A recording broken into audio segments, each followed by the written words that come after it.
The latest New World update is promising a much better cadence of content with New World seasons, and New World Season 1 is sort of right around the corner. It could be a good time to get back into the game, to jump in and ramp up.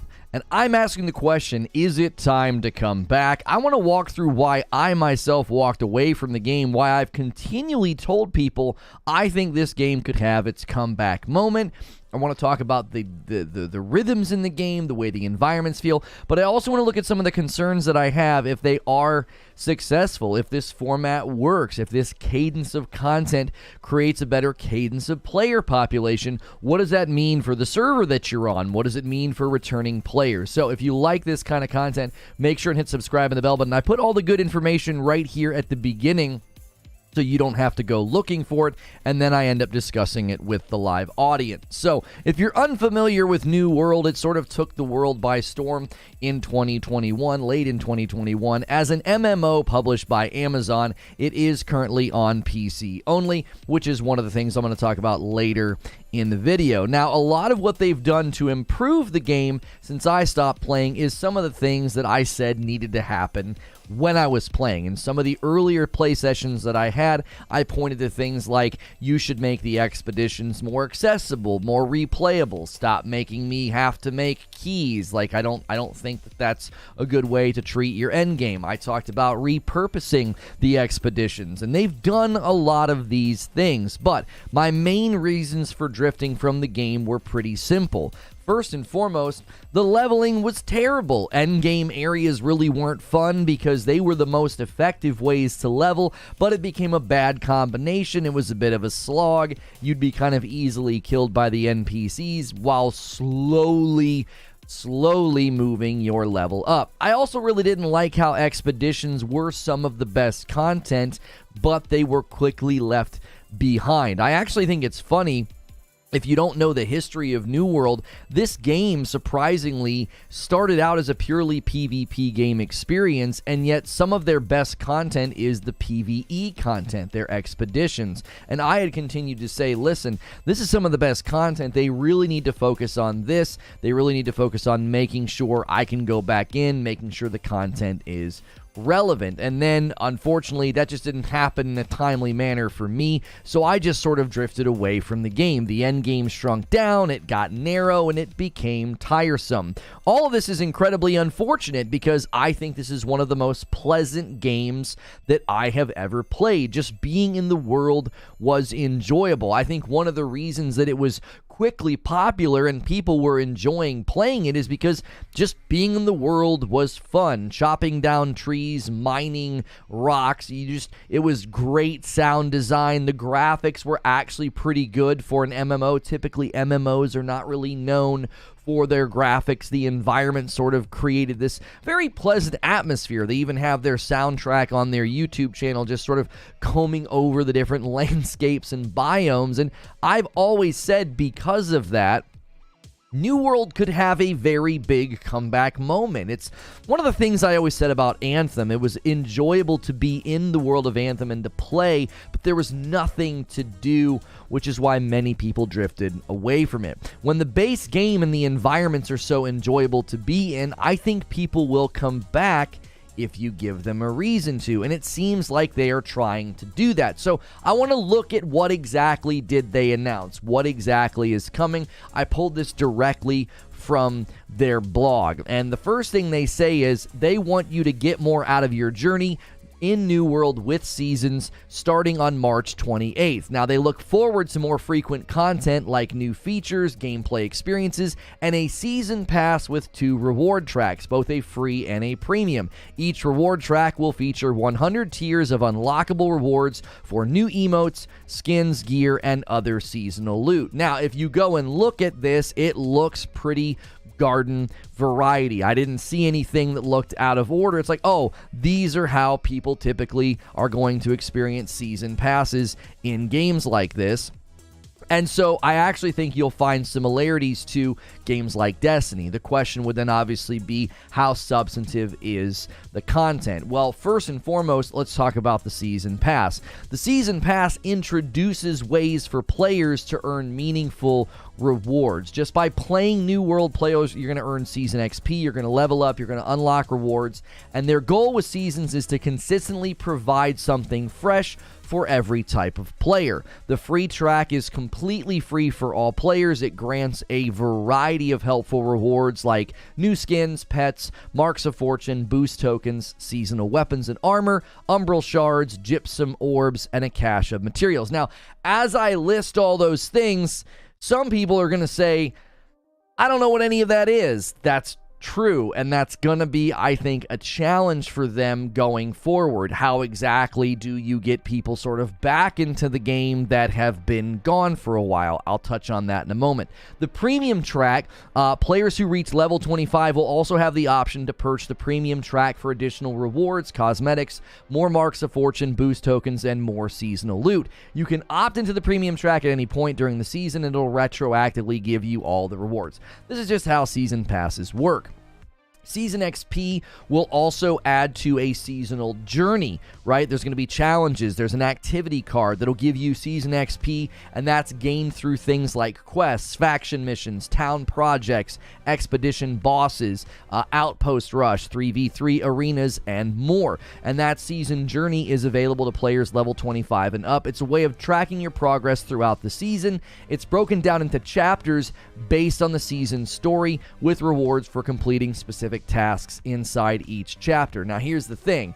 This sounds very similar to how Diablo is going to be doing their seasons. If you're familiar with Diablo 3, right? You've got seasonal challenges. You can go through and you can do all those, and they are the most difficult objectives each season, according to the blog here. And it may prove difficult, but they're saying, hey, the rewards are going to be worth it. There's also an activity stamp card. This is like a mini game that just gives you more to do. Each stamp location features icons that correspond to a particular activity. You can complete a mutated expedition, include activities to get season XP, and it also is going to give you bonus experiences with like diagonal, vertical, and horizontal things all connected. Now, if these activities on your stamp card aren't to your liking, you can re-roll them in exchange for Azoth and get new ones, and the completed stamps will remain, but all activities will be replaced with new ones. So Azoth is a coveted material in the game. It helps you fast travel, and they're basically saying, hey, you can re-roll these things if you want different things. Now, they outlined exactly what the first season's going to look like. New World Season 1 Fellowship in Fire, that's the name of it. Enjoy new narratives. As part of your first season, you can ensemble an elite team. The new story is called The Silver Crows. It's going to have new things going on along with this sort of new character. There's going to be this new expedition, the Empyrean Forge, and I think that's the most exciting thing. If they can create a content cadence where expeditions are coming every season, that's pretty promising for people that enjoy the endgame of New World, right? The Empyrean Forge is going to be a level 60 plus expedition set in the Great Cleave, and you can team up and go and fight it if you're familiar with expeditions. They're basically like raids or dungeons if you're familiar with MMOs. There's going to be a new Heart Rune ability called Firestorm, a new mechanic that will let you do gear sets in your storage. You can swap your gear sets more quickly. That's a very coveted feature for people who like to change their sort of sets on a regular basis. There's also going to be a new storyline, a main storyline quest revamp. It's not a new storyline, it is a revamp. So Weaver's Fen and Brightwood main storyline quest revamp, okay? That storyline is getting an overhaul based on player feedback and improvements made to revamp the starting experience. Experience these two familiar territories through a fresh narrative, more quest variety, and a few new surprises. So they're trying to think through the new player experience. Now, beyond all of this, so you've got new abilities, you've got a new expedition to do called the Empyrean Forge. You've got a season pass. You've got a stamp book where you're working on activities. You're working on challenges, right? They also are going to have seasonal events. They're going to have Rabbit's Revenge, Springtide Bloom, and Fury of the Spriggans. So this is exactly what you want to see from a game like this. stuff is happening, okay?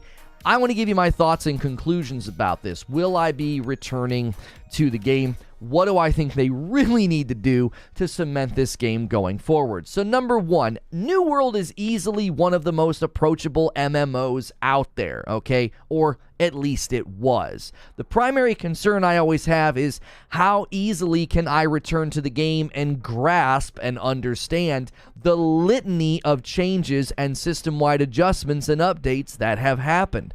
Back in October, they saw a big rise in player base numbers. Again, they got to over 130,000 concurrent players. That was in October. There was a ramp up to that as well, like August and September kind of ramped up to October. So October hits 130,000 concurrent players. Then in November, it kind of drifted down into the 80,000s, then December down into the 40,000s, and now we're in the 20,000s. In the last 24 hours, that is where it landed. Now, prior to the August-September ramp up, that's pretty much where they were. They were in the 20,000 player peaks, okay? So that means within 4 months, we're sort of right back where we started. They had this big surge, everybody piles in the game, and then 4 months later, everybody's kind of drifted away. We can draw two things from this. First, they clearly have the ability to get people to come back from the game, but they sort of struggle to keep people. I think that's always been the problem with New World, is that they weren't quite prepared for the ravenous nature with which MMO players and hobbyist players play games. They just weren't. They didn't quite have the content depth required, but they've done good work since. So they can bring people back to the game. People like to be in New World. They like to play the game. The second thing we can draw from this surge and then everybody kind of drifting back down is I have concerns about servers and transfers and mergers given what success would look like. If they're successful and tons of people come back all at once, what are you going to do with them, right? I booted up the game last night. I had no idea what had changed. I had no idea where I was, and I had no idea what I was doing the last time that I played. You're going to have to think through that come March. If someone comes back to the game, are you going to sort of onboard them back into New World? They need to consider servers. What are you going to do with people if they're on a server that's like vacant, or if you move them and they're not with their friends anymore, right? And returning player onboarding, I think, is important. The second thing I want to say is seasonal format is quite literally what may solve the player population cadence problem. Other games have learned that really big expansions and updates always have the same effect.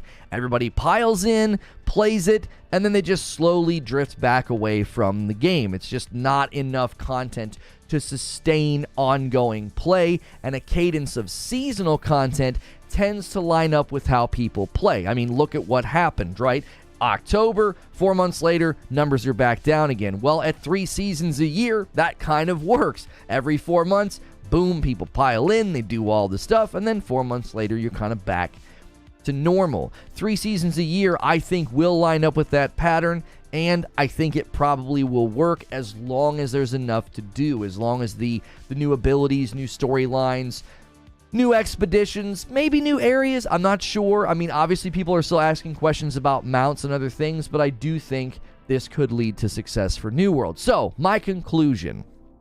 I have always said that New World could have a comeback moment. I do. I believe they could have this comeback moment, okay? Not just because it's a big game and it's an MMO, but it's just such an enjoyable world to be in. The fishing and the mining and the chopping, like, it's just an enjoyable game to play. Seasonal format, a battle pass, and a consistent roadmap, that was one of the main things I kept pointing to needing as a player back then. People were like, well, why aren't you playing? Why'd you stop playing? And I kept saying the same thing. I was like, I don't know what they're going to do. They would do dev updates that would kind of talk about, we're patching this, we're doing that. And I kept saying the same thing.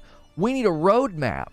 And a seasonal format gives you that endemically. You always know there's something coming. That builds player confidence. That fosters player loyalty. So you know there is a reason to come back. This is Season 1, and after 4 months, there'll be a Season 2. Take notes, Halo Infinite. I think the next big thing that would put them in a good place is this, and I know people are going to push back and say, no, it wouldn't work. They need to bring new worlds to consoles, okay? That would make me want to dedicate a lot more time to covering it and playing it, as well as diving in fresh with maybe even a brand new character, which means they need full controller support, as currently you have to do a lot of rebinding and check out like a guide from someone like Ginger Prime. If not, you're just not really able to use a controller. At the end of the day, I'm impressed that they have stuck with the game. They've listened to the community. They've landed on a content plan that should, at face value, work for them long term, as long as people come back and continue coming back to New World. And that's a show open. I don't know what you guys think. I'm not sure where you are with this game. Are people still playing? Is this enough to make you want to come back? Do you want to see me come back to the game? Seasonal content is typically a way to keep people coming back in, but seasonal content also tends to be less substantive. It tends to be a little more thinned out, right? It's not typically something where you feel like, oh yeah, that was a great expansion. It commonly feels like, oh, that was a couple story missions, that was an expedition, I'm good, I'm sweet, I'm out, right? Free to play till level 20. Free to play accounts can trade to stop. Oh, can't trade to stop bot farming. Well, that's good. You've never heard of the game New World? Yo, what's good, Feed? Good to see you in the chat. Guys, let's get the morning ritual going. I'm not surprised by the turnout and response today. I was very nervous to cover this. My gut said that no one would care. So we're going to have to put this stream on our back. The audience is not responding, and I was worried that that was going to be the case. We haven't touched this game in a really long time. I thought, hey, we haven't touched it in a long time. We got a lot of new people here. Maybe they're interested in this game. I feel like this game's just fallen out of frame for a lot of folks. Maybe that will change end of March. But y'all are going to have to help me this morning because I wanted to cover this. I wanted to talk about it. I have opinions about New World, and I thought, this is all the stuff I said needed to happen. So, like, it's good to see it happening, but we're going to have to smash like, do members, do coffee. We're going to have to put this stream on our backs, which we have not had to do in a long time. We've been absolutely crushing it, and I knew this was a little bit of a risky one, but I'm excited because we're also going to be checking out the PSVR 2 today. So we got a good day that people are going to miss out on because they're like, I don't like New World. Like, well, just come and hang out, have a conversation. Do you know what I'm saying? Kyle Wilkerson with 9 months, and it's a VIP membership. We will recap State of Play in the morning. Yeah, I'm not going to be able to cover State of Play this evening. I've got a date night with my wife. Every other Thursday, we go out and get a babysitter, and we go do some therapy, some, maintenance, thinking through just relational strength, and then we go get dinner. And I wasn't going to skip that for State of Play. We'll cover that in the morning. So, what was the appeal of the game? Okay.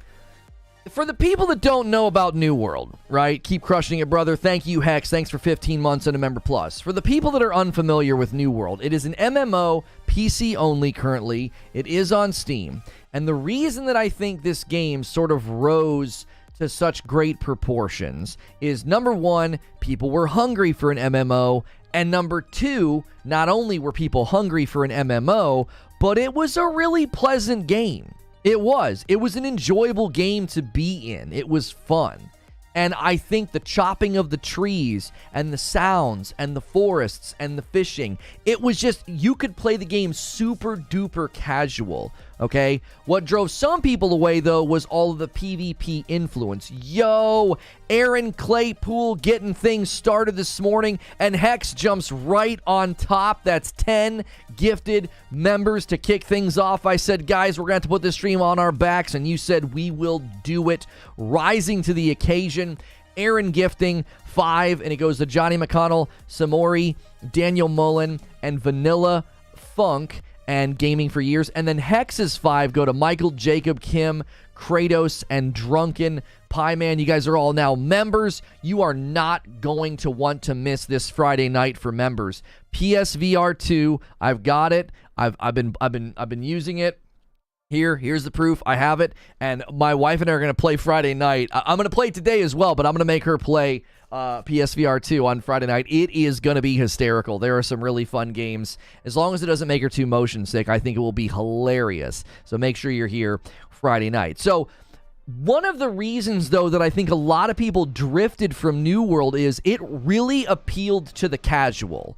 And you go back, and I talked about this game. I said, listen, if you want to appeal to the casual, to the more mid-lane player, you need seasons. You need a battle pass. You need a roadmap. You need a content cadence that people can line up with. And here we are. This, I think, is the path forward for New World, because I don't think the hardcore PvPers, I don't think those people are ever going to leave if you've still got them, right? At this point, if they're still playing. Yo, Nave did a VIP this morning. I saw it, Nave. Thanks for jumping in as a member and taking us all the way to 20 members that fast. Drops a 10 bomb on chat.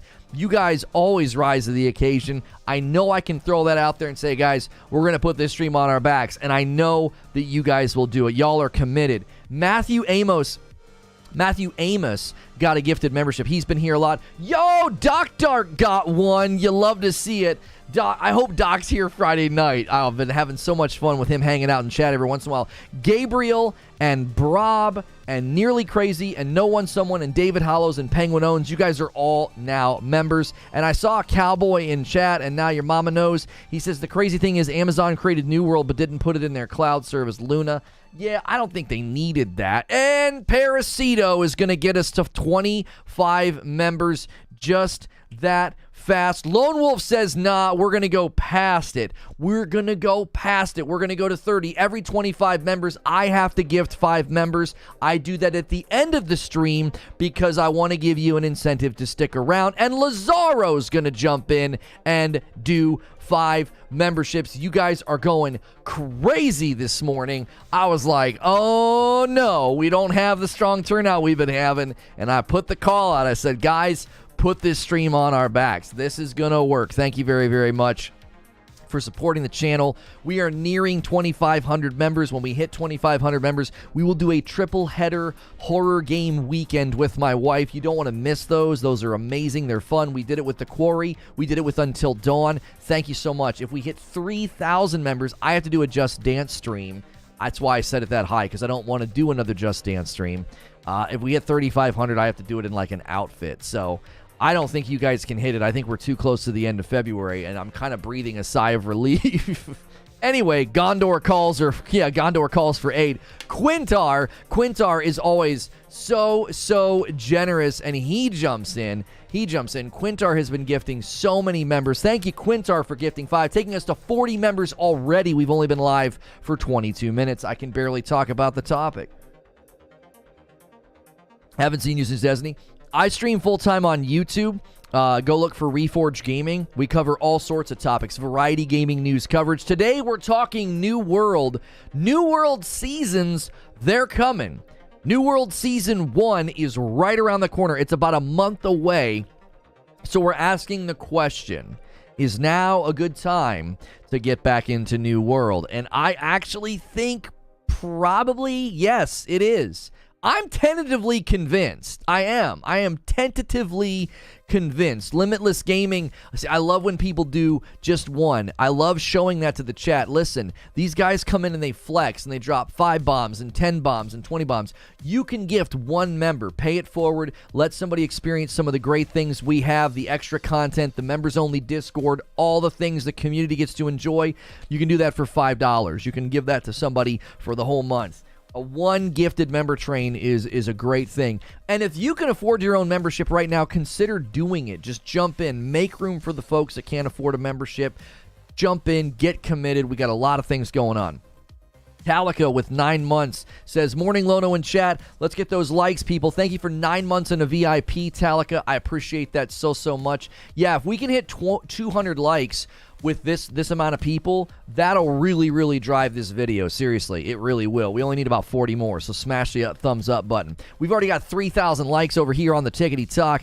Don't forget to crush the like, says Goddess, and order some coffee. Yeah, who wants to be the first order of Reforge Roast? ReforgeRoast.com is back up and running, so get your coffee orders in. I just stopped playing New World 2 weeks ago. Hadn't heard seasons are coming. They just announced this yesterday, John. Just yesterday. Right? New World has two problems for me. Amazon Games permabanned me for not playing Lost Ark, which got removed a week later. That experience gives no confidence that they can manage games. A season pass in isolation is fine, but more and more games have them. The problem becomes time, and I don't like retention mechanics, which is what a season pass is. At best, I've decided I can only have one season pass with any game. With Diablo 4 coming in June, not sure I would plant that flag in New World. That game is fine, but not my favorite. Wait, did my wife just say buy coffee? Is that permission? Vengeance, you just ordered some. Relax. Gift members instead. You just ordered some coffee. I know. I printed it. I printed the order like 4 days ago. Yo, Patrick Q coming in with a 7-month milestone. Finally not on the work alert grind. It's a snow day for me. Gifted member incoming. Thank you so much, Patrick Q. They banned me on Lost Ark for not playing Lost Ark. Yeah, wasn't that a bug or a glitch, Hilly? They fixed that. Patrick's going to take us to 42, which is the meaning. That's the meaning in life. Number 42, Hitchhiker's Guide to the Galaxy. Thank you so much. Patrick gifted a membership to Patrick. What the frick is going on? How does that even happen? It's a Patrickception, and we were all here to witness this. This is a beautiful thing. I think the marketing was wrong. They should have left the Throne Liberty publisher announced for today and yesterday only for the New World news. That's not... I actually kind of agree with you. I do kind of agree with you, Leandro. I do. Oh, a $2 tip. $2 tip from Lazaro. You talk with your mic, we'll talk with our wallet. Limitless Gaming says, all right. It's time to do a little bit of a bigger membership push. 47 members. That's a 5 gifted bomb from Limitless. It goes to JPE Morgan. It goes to Schwartz. It goes to Jamie Mackin. It goes to a name I cannot read. And it goes to Just Jojo. Thank you so much. I am sorry. I cannot read that. I can't read that. It's like... No. I'm sorry. I thought it was blurring it. It's not blurring it. 5 gifted members from Vengeance. See, that's how it works, Vengeance. That's going to take us to 52. And then 5 from Talica. That takes us to 57. You guys are going nuts. You guys are absolutely going nuts. Brody Shaw, Matthew S., Particle Man, Alex Gunner, Clapper, Dan, Santiago, Church Lady, Tom Witham, Go Tiger Nation, and the Public Enemy. You guys all got gifted memberships. My man Cowboy says, Lono, I meant to tell you what I admire how well you communicate with the chat. You do a great job at jumping in with comments. It does take some skill to do that. I appreciate that. I watched your video this morning about Xbox is the new Sega. Ooh, it was a good video. I think that's your best video yet. I'm going to tell you something. I'm going to give you some advice. You got to cut down those opens, man. Cut down the opens. Get to the meat. You have good things to say. You're embracing the format of just sitting and talking. Get to the meat faster. I bet you get better watch rates if you do that. That's a little advice. Because I enjoyed the video. I thought it was good. That open, the music, you got to cut some of that down. I know you like it, but you got to cut some of that down. 10 gifted members coming in from Casual Grinder. Casual Grinder taking us to 67. 67 members. Oh, my goodness. Lewis, Noah, Dynamic, Nobody, Immortal Gaming, Samuel, Bovard, AB, James Barksdale, Legend 4, Lance Jones. You guys all got gifted members. And my man Victor jumping back in with 22-month milestone. I had almost 400 hours in New World before moving on. I will check it out when the first season hits at the end of March. I loved my time in New World, but I'm with Hilly. I'll be all in on Diablo. Yeah, that's going to be hard. Yo, we got 6 members coming in. 1 from my man D Dizzle, super loyal homie, gifting 1 to Mr. Bob Harris. And then 5 coming in from Trayvon, Trevin, taking us to 73 members on the day. Lieutenant Hammerfist, Sonic Hedgehog, Black Star Radio, EP82, and Tiberius, sorry. Appreciate that advice, Lono, and yeah, I do like it.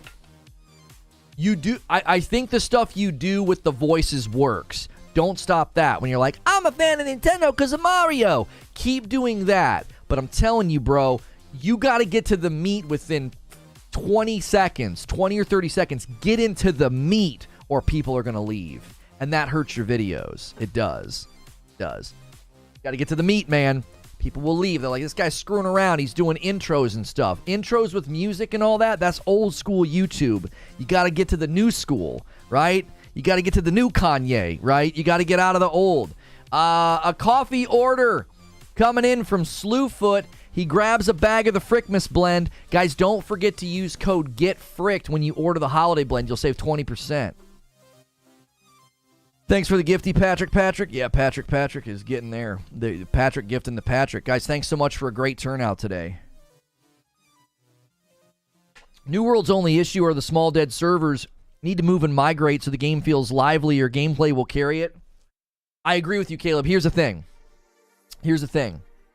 My music came back on when I came into the live. I thought you were singing to us. I'm not singing. I'm not singing to you. Thanks for watching over here on the Tickety Talk. Here's the thing, Caleb. Yeah, don't do new Kanye. That's true. Don't do new Ye. Well, I said Kanye, not Ye. So that, yeah, I was talking about back when, you know, when people wanted the old Kanye and he wanted to be the new Kanye. Anyways, I agree with you, Caleb, because I said that in the beginning. What do you do if this is successful? What does New World do if this works and everybody comes pouring back in? Right? Where are you going to put people? I don't even know where I was last night. Like, I booted up, and it didn't even tell me. It wasn't like, here, we moved you here. Here's all your people. It didn't do any of that. It was like, here you go, buddy. You're in this server now. And I was like, okay. You know what I mean? You still showing your cookout invite? How does that show my cookout invite? But it was like, I didn't know what was going on. And it's like, okay, if this is successful and you get lots of people coming pouring back in, man, what are you going to do with everybody? I appreciate that. I'll switch it up on my next video. I have an idea of what I'll do. I'll drop my intro in the beginning and I'll get right into it. Just leave that as my outro. The intro with music, I know nobody likes to hear this, but that intro with music, man, look at how people have evolved their content over the years. Think about your content a year from now. What's it going to look like? You got to be willing to make those cuts and to make those sacrifices because what you're saying is more important than having a flashy intro, right? You've gotten to a place where I think you make good videos. I thought your video on Xbox becoming the new Sega, I thought this is on the money. This will provoke response. This will provoke people to leave comments, but don't make them climb through an intro. Just don't make them do it. This has been my challenge to you. Try like a month of no intro. And now your mama knows. And like all that stuff plays. Cut that for a month. Cut it for a month and see what happens. Check your metrics on the back end. Look at your watch time duration. Look at your viewership. Look at your comments. Look at your likes. And compare it. Compare. Be like, okay, for the month of March, no music intro. And just look at what happens to your content. I bet you more people. I bet your videos perform better. I bet they do. That's all. That's it. US West is down to only 2 servers now. Are you serious? There's only 2 Western servers in the US for New World. Wow. 5 to 10 seconds brand intro max. I think your intro should be literally less than 5 seconds. Yeah, you need the 2.7 second. Just, and now your mama knows part. Yeah, and now your mama knows. Shatter some glass. Oh, yeah. We're going to get into it. This video's going to be epic. I wouldn't even do that anymore, honestly. Oh, yeah. We're going to get into it. Xbox is the new Sega. Punch him in the face. What are you saying? Punch him in the face with your proposition, with your assertion. Bam! Xbox is the new Sega. Well, I got to hear this. The frick is this guy going to say? Right? Boom, you got him. Like, you got to do that. I do that with these live shows. I immediately launch into New World's making big moves with the seasonal content. Is this going to be enough reason to get you to come back? Somebody's going to keep watching when they hear that. Like, I want to know, right? I want to know, what's this guy going to say? Is he going to come back? Should I come back? What are they doing? Seasons. You know what I'm saying? Intros on videos that are informational. Yeah, sure, you can do that. Yeah. As a casual YouTube viewer, I agree. Punch me in the face. I like you, cowboy. That's why I don't listen. Creature will tell you. This audience will tell you. I don't give people advice like that very often. I typically don't. I'm like, yeah, just be consistent. Blah blah blah. If I give you direct advice, it's because I like you. Because I do. I like you. I think you got good energy, and I think you got good things to say. Just polish. Keep polishing, baby. Keep polishing. All right. New World, we're 2 away from 75. Let me give you guys a member count. Oh my gosh, are we actually close to? I wonder where we are now. I want to know right now from chat. Chat, you got to weigh in on this for me. I need to know. Are you coming back to New World? Is this enough? Is a seasonal cadence going to bring you back to the game, or is a seasonal cadence enough to make you consider trying it for the very first time? We are at 2,300 members. 2,305. 2,300. We are now officially 200 countdown to the next big milestone. Yo, Hedox Animations just got a gifted membership from Lone Wolf. And I already owe you guys almost 15. Once that hits 75, I owe you 15 members at the end of the stream. What's happening in New World? Let me pull up you guys want to see the blog? I think the blog is good. Let me pull up the blog, right? I want to show this to you guys. Because I think it looks good. They have a seasonal blog, right? They have a seasonal blog, and then they have the announcement. And now your mama knows with a $5 tip. Okay, I got you. I just used the Now Your Mama Knows, so I'll go back to it. 5-second video. Appreciate it so much. Try it.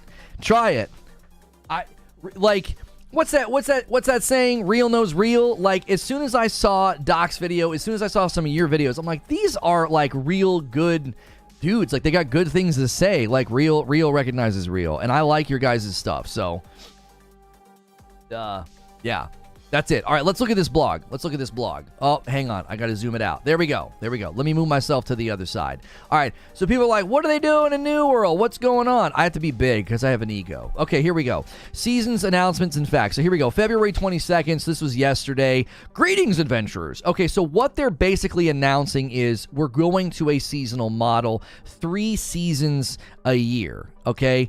That cadence means the season lasts for 4 months. And you can see right here, this big, huge thing, Fellowship and Fire Season 1. I like this art style shift, by the way. I do. You guys will notice that now they're going with the seasonal format. This is a pretty big art style shift. This is a little bit more arcade-ish, a little bit more comic bookish. I like this art style. This kind of looks like a graphic novel. I think this is a really, really good shift. I think this will draw in more players. You might not think it, but I think art has a huge impact on if people click. Think about the last time you checked out a mobile game. It was because of the freaking artwork on the icon. It can look fun just from that, okay? Looks very D&D. Right. Okay, so what's in the season? Okay, so you'll notice, look at the season pass. This looks really familiar, doesn't it? This looks an awful lot like Fortnite and Fall Guys and Destiny. Ding, ding, ding, ding, ding. Keep playing, okay? And you got your free track up top. And obviously the premium track is gold and shiny and looks nicer. That is right there. So they're showing you what it comes with. Now, some of this stuff might not matter to you, but just know that right here. So, new skins, pets, marks of fortune, boost tokens, seasonal weapons and armor, umbral shards, gypsum orbs, and caches of materials. So, thank you guys for 200 likes on the video. We might actually turn this New World stream around. We might actually turn it around. You guys are absolutely crushing it. If this stream is successful, it will have very little to do with me because this topic I know was a little bit rough to kick out there because we haven't touched or talked about New World in a long time. So, thank you for the insane support already. Okay, so that's the free track. Those are all things that you're going to be getting just for playing on the free track. All right, then the premium track, you're going to get players who have reached level 25. Not on the track, by the way. Not on the track. You've got your level 25 in the game. Okay, level 25 in the game. New World mounts and gear set storage. Where is the mounts announcement? Where is that? I saw people talking about that this morning. When did they announce mounts? I have to be big because I have an ego. That's right. That was so quick. Is it bad I chuckled at that? You should chuckle at that. Listen, every content creator has an ego. Just admit that you have an ego so that it doesn't get too big. It's in the roadmap. Where's the roadmap? Where's the roadmap? Is that in this, the New World February team update up here? We'll look at that in a second. I was just looking at this. I thought this was the biggest news. All right, let's keep going. We'll look at the roadmap in a second. You guys are helping me out here. So once you get to level 25, you can do the premium track, and the premium track is going to have cosmetics, additional marks of fortune, boost tokens, and even more seasonal loot. So beyond that, this is when I started to think like, okay, there's good things here. So season XP, right? The season journey. So here's your seasonal journey. You will notice this looks very, very similar to Diablo 3. See where my mouse is? Chapter 1, 2, 3, 4, 5, and then challenges down here. So you got these chapters and you got these challenges. And when you're in a chapter, look, ding, ding, ding, do all these things. You get something right here. That sounded like a song. Ding, ding, ding, do all these things. I didn't mean to do that. That's not, I don't have an album coming. Okay, so this is your seasonal journey, right? So this is another element of like, oh, you've got something to do, right? You have something to focus on. It's not just that surface level cosmetic, oh yeah, just come get pretty things on a battle pass. This feels more like they're adopting the seasonal format even from something like Diablo. Who even are you? Okay, here we go. The season journey is available to players level 25 and up. It's a way of tracking your progress throughout the season. It is broken down into chapters based on the season's story, with rewards for completing specific tasks inside each chapter. So I think this is nice. I think this creates more things for you to do. Now, the season challenges, they're down here after chapter 5. They're the most difficult objectives each season. They may prove more difficult, but their rewards are even higher than the season journey. So they're going to really, really give you a reason to be committed and to get everything done. You know what I mean? Remember how much finding info on New World annoyed you, Lono? Remember? Yeah, remember when I said they should have blogs that break everything down? Yeah, do you remember that? Remember when I said that? And it was like, quit making me go to frickin' forum posts? Do you remember when I said they needed a good cadence of content? Do you remember when I said they needed a roadmap? Do you remember when I said they needed to make the expeditions more relevant, easier, accessible, and make the old expeditions relevant by raising them to your current level and put in challenges and modifiers so that you could go back and play those original expeditions? Do you remember when I said all that? I do. I remember when I said all that. This is the activity stamp card. Okay, so this seasonal mini game furthers the adventurers for daily play, right? Each stamp location features icons that correspond to a specific activity like complete a mutated expedition, complete activities and stamp spaces for seasonal XP. Players will receive bonus experiences. Full lines, diagonal, vertical, and horizontal are completed. Oh, that's what that meant. When I read that this morning, I was like, what the huh? Have a blog post. Lono should be their weekly host for live updates to the game. Do a state of the game. Yeah, they've got their own nice studio. They don't need me. Sick 'em, Lono. I feel some pretty good vindication. Like, it's another game where I'm like, here's the 6 things you should do to make your game better. And it's like they said, okay, we'll do that. I'm not giving myself credit when I say that. I'm giving them credit. I wasn't the only person saying this stuff. I just happened to have a microphone and a show, right? There were plenty of people on Reddit and Twitter and other places that were like, we need a better cadence. We need a roadmap. Expeditions need more relevancy. Get rid of these stupid keys and let's just run the frickin' expeditions, right? Quit doing all this nonsense. I wasn't the only one saying it. So the fact that you can list all those things and then they actually do them, I think that's a sign of health. I think this game could go places. I do. In light of the fact that they actually are listening. So here's Season 1. All right, Season 1, Fellowship and fire. All right. I don't know who this is. I think her outfit's friggin' awesome, though. I love the combination of like the metal and cloth in games when they do that. It's not just a giant armor set. So the Silver Crows, you're going to assemble an elite team of mercenaries called the Silver Crows to help their first client, Skye, the Spear Daughter, confront a powerful warlock and the Varangian Horde and halt their ambitions amidst the flames of a brand new expedition, Empyrean Forge. So again, not just a battle pass, not just challenges, right? This is a game from Amazon, yes.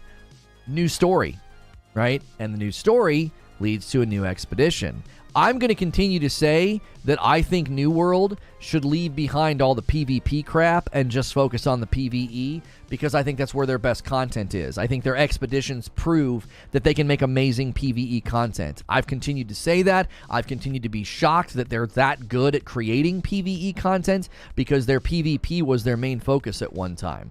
I don't know why that would be their main focus when seemingly they're far better at creating PvE content, especially endgame PvE content. So, we'll see. We'll see if I'm right, because I got news for you. You guys notice anything about this seasonal format? Do you notice anything about the battle pass and the challenges and the stamps and expeditions and story? Have you noticed anything? There's almost no focus on PvP at all. Kind of weird how the game's leaning in the direction that I said it should lean 2 years ago. Well, maybe not fully 2 years ago, a year and a half ago. I was told I was an idiot and a game can't survive without PvP, but they don't seem to be putting a whole lot of focus on it. Now, I could be wrong. Maybe there's other things coming. Maybe there's other updates, and maybe there's other news coming about PvP, but I'm seeing virtually no focus on it. New Heart Rune ability, Firestorm. Create a tornado that damages targets in its path. You can also craft more powerful versions of this heart gem to fit your playstyle. So there you go. So he's like kicking, like flaming kick or something. New mechanic, gear set storage. This is great for people who like to change their gear sets. If you need to quickly swap gear for mutated expeditions, you'll now be able to save and switch between your favorite gear sets after reaching level 25. Additional slots can be earned through the season pass or purchased with Marks of Fortune. Is this game a game yet? Last time I tried it, it still felt like it was designed by a committee. I have a feeling right now, if you jump in once they do this, let me read the next thing. The next thing is super important with what I'm about to say for people that might come back or start a brand new player. This right here. Weaver's Fen and Brightwood main storyline quest revamp. The Weaver's Fen and Brightwood main storyline is getting an overhaul based on player feedback and improvements made to the revamped starting experience. Experience these two familiar territories through a fresh narrative, more quest variety, and a few new surprises. If you jump in after they do this,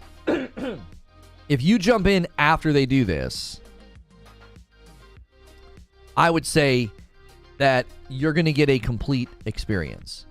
Because you're going to get the complete experience that's been revamped for new players. The story and the world are, I think, very pleasant. I think they're good.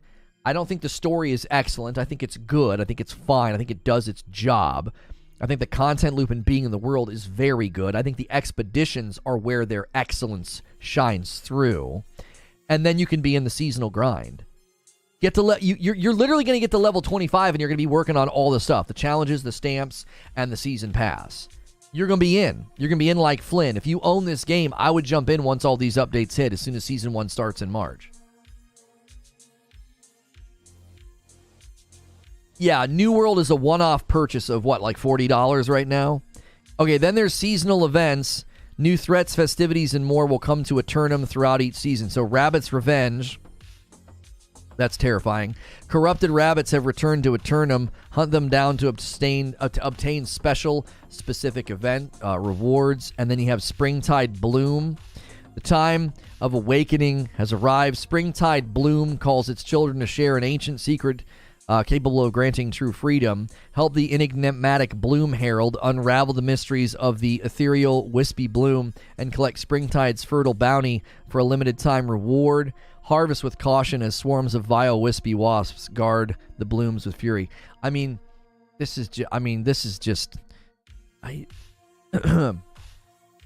want to make so many jokes, but I'm not going to.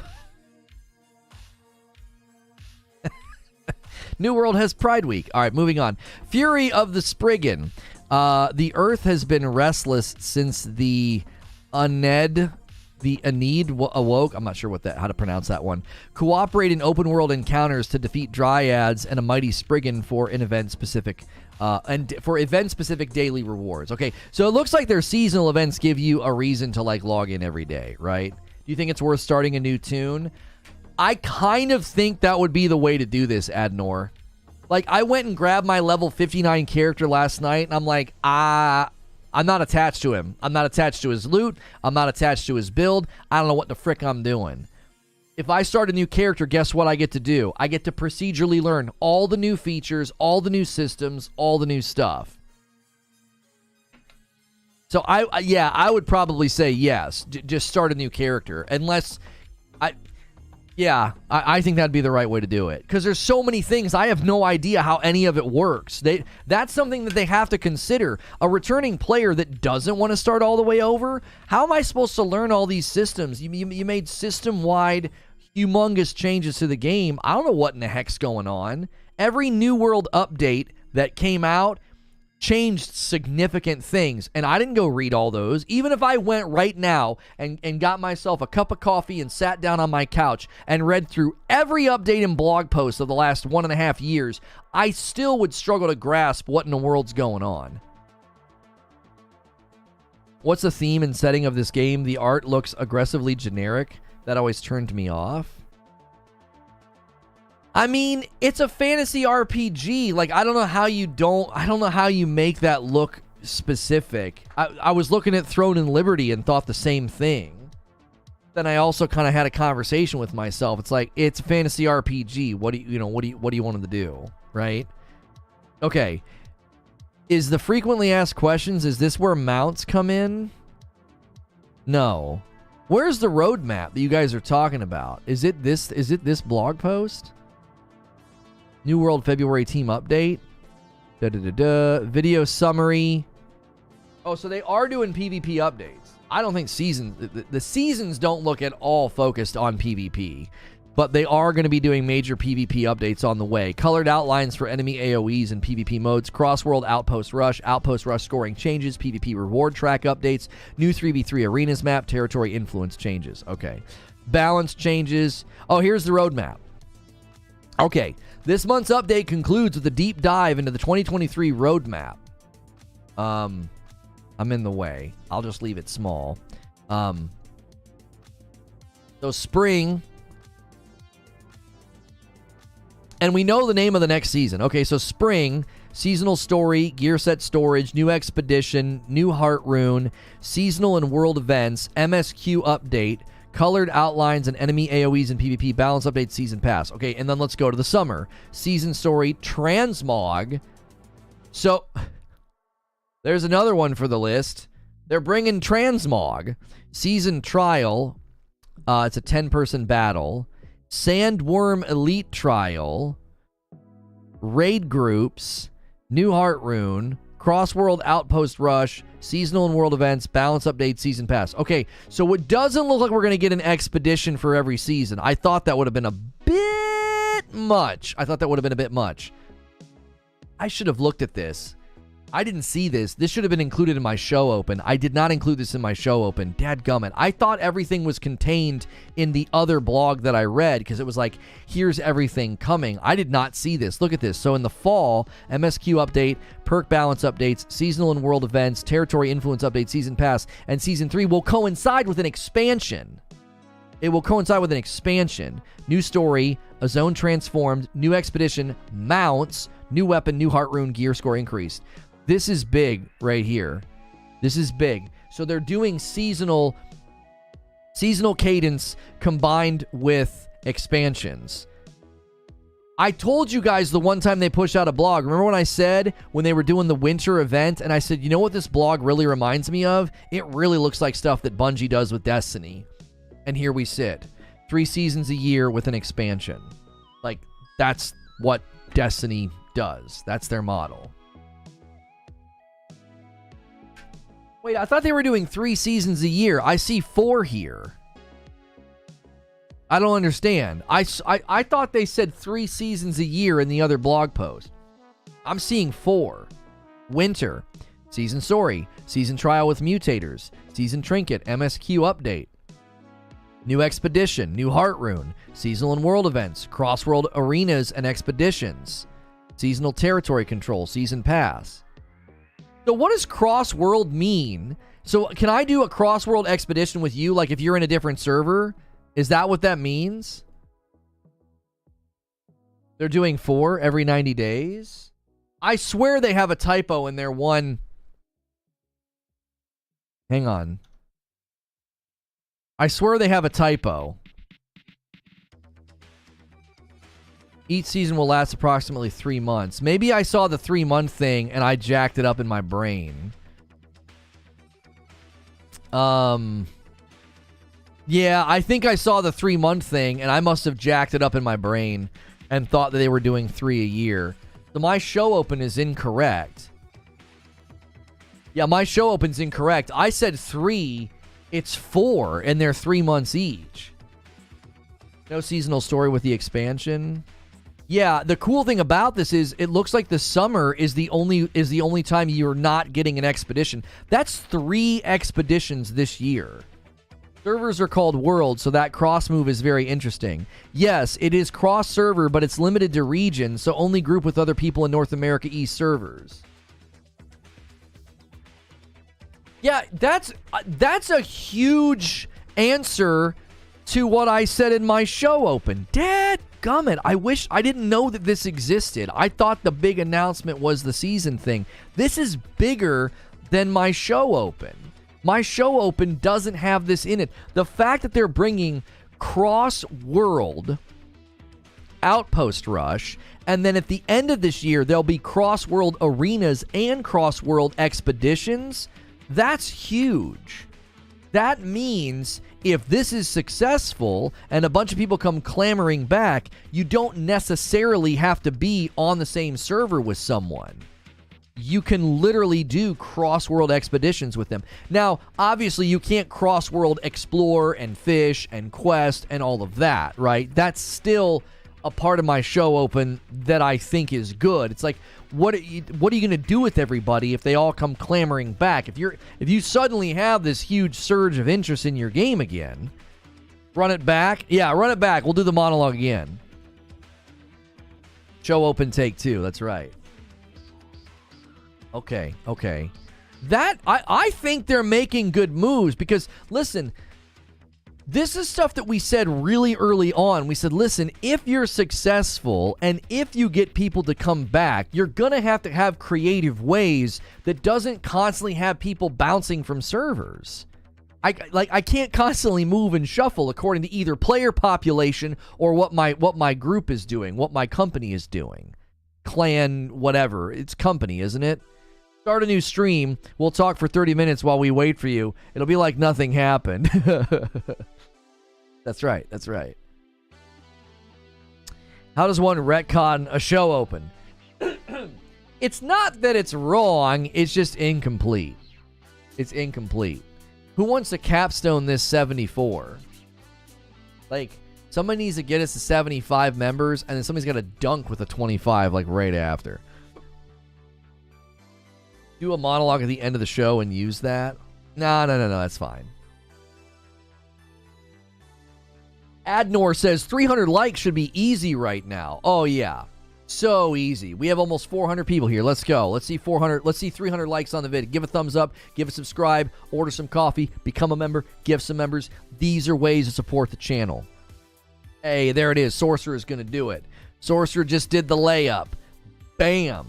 75. Oh, Hilly ruined it. Too slow, Hilberg. You're too slow, Hilberg. Colin K and Rookie License. You guys both got gifted members. Pump up those numbers. Let's get the YouTube likes, fam. Thank you, Goddess. If you guys are just tuning in, he says, F you, Sorcerer. If you guys are just tuning in, the latest New World update is huge. It's significant. They've announced 4 seasons coming this year, an expansion, 3 new expeditions, tons of new things to do, cross-world tech solutions, which means you can play by the end of this year. you'll be able to play with people on other servers if you're trying to do arenas or... Where is it? If you're trying to do arenas, Outpost Rush, or expeditions. Sorcerer says, got to be faster than that. That's right. That's right. I appreciate you guys tuning in. By the way, we played New World a bunch when it came out. New World kind of helped us shift into variety gaming coverage. So I do have a soft spot in my heart for New World. I do. I have a bit of a soft spot, but this is literally what I needed. Right? This New World 2023 roadmap is what I needed. I needed to know that not only is there stuff coming, but I need to know what is coming. I needed to know when it's coming. This answers all those questions. So if you're on the fence, you can jump in and you know exactly how much content is coming. You know when it's coming. Now, it does say the roadmap may change and does not include all planned content. So, there might be some changes, but is this free to play? I believe right now, let me check the price point on it. I don't think it's very expensive. Isn't it discounted? Oh, yeah, Sons of the Forest launched today. Sons of the Forest launched today. New World is $39.99. Now, if you look at it in Steam, right above me, over here in the corner, you can see it hasn't fared all that well. 215,000 reviews and is a 69%. However, in the last 30 days, 1,300 reviews, seeing a 77%, mostly positive. I bet you that gets into the mid-80s after the summer. I bet they turn this around. I bet you this is a comeback story. I bet you the most recent reviews gets into the 80s, and then I bet you this mixed rises into the mid-70s. I bet you this starts to get drug up by people. That's a pretty insurmountable amount of reviews, though. I mean, that's almost a quarter of a million reviews. That's a lot of reviews. So I think this thing could slowly turn itself around. They already have turned people around with respect to the most recent reviews in the last 30 days. That's a good sign. If you look at Lost Ark reviews, you can see when they ban people who don't play. Yeah, Lost Ark had some kind of a glitch, and they were dev banning people. They were literally dev banning people for no reason, like people who hadn't played. So, like, if you look at Lost Ark is mostly positive, 71%, and then because of what they did, that's 61% in the last 30 days. They, like, hurt their own game with some kind of glitch. Whoever did that, man, somebody's getting fired. Somebody is getting fired. Let's take a look at the new season, Fellowship and Fire. Let's take a look at the new season and see what exactly is coming. This is end of March, all right? Oh, they're doing stuff with the PTR as well. It's a limited availability server set. These preview builds are snapshots to help with feedback. It'll officially open tomorrow. Oh, the PTR is not officially open? I thought it was. Was it closed for a time or something?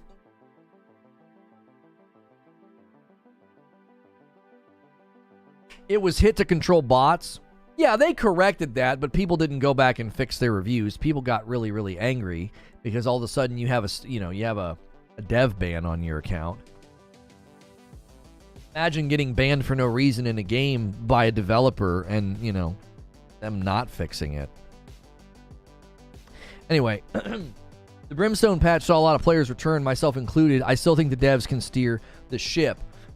Yeah, if you look at the player numbers, John, if you look at the player numbers, you can actually see the 4-month cadence. Like, you can see this rise in October, and then it drifts back down after a couple of months, right? So, LOL, yike. Anyway, Diablo 4 is saying it's 75 hours for a 90-day pass.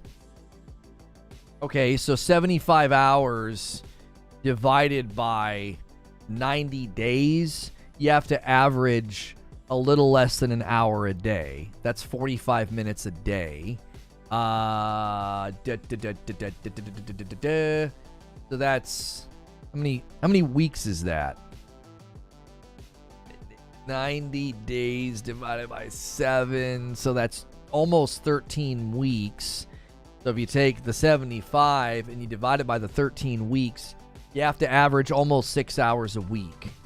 So that means if you game 2 days a week, if you play Diablo 3 days a week and you clock in around 2 hours, you're fine.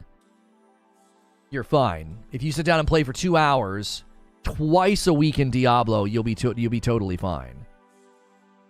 When does it become playwalled and FOMO for paid content? I don't know. We'd have to get in and play the cadence of this content. I don't think the cadence of content in New World looks like you're going to have a hard time finishing it all. But for 3 months every week? Well, okay. Let's be honest. Let's be honest about something. Do you honestly think that when a battle pass or a season pass hits, let's have a frank conversation. Do you think the gaming world approaches seasonal content like this? Well, I have a new season, I have a season pass, I have challenges and missions and new content to go do. I'm going to take my time. I'm going to really ration this content out and do a few hours a week so that for the duration of the season, I always have something to do. No, they're not going to do that. They're going to say, new content! And then after 3 weeks, they're like, I don't have anything to do! They didn't make enough content again! Which do you think's more likely? In your experience, right?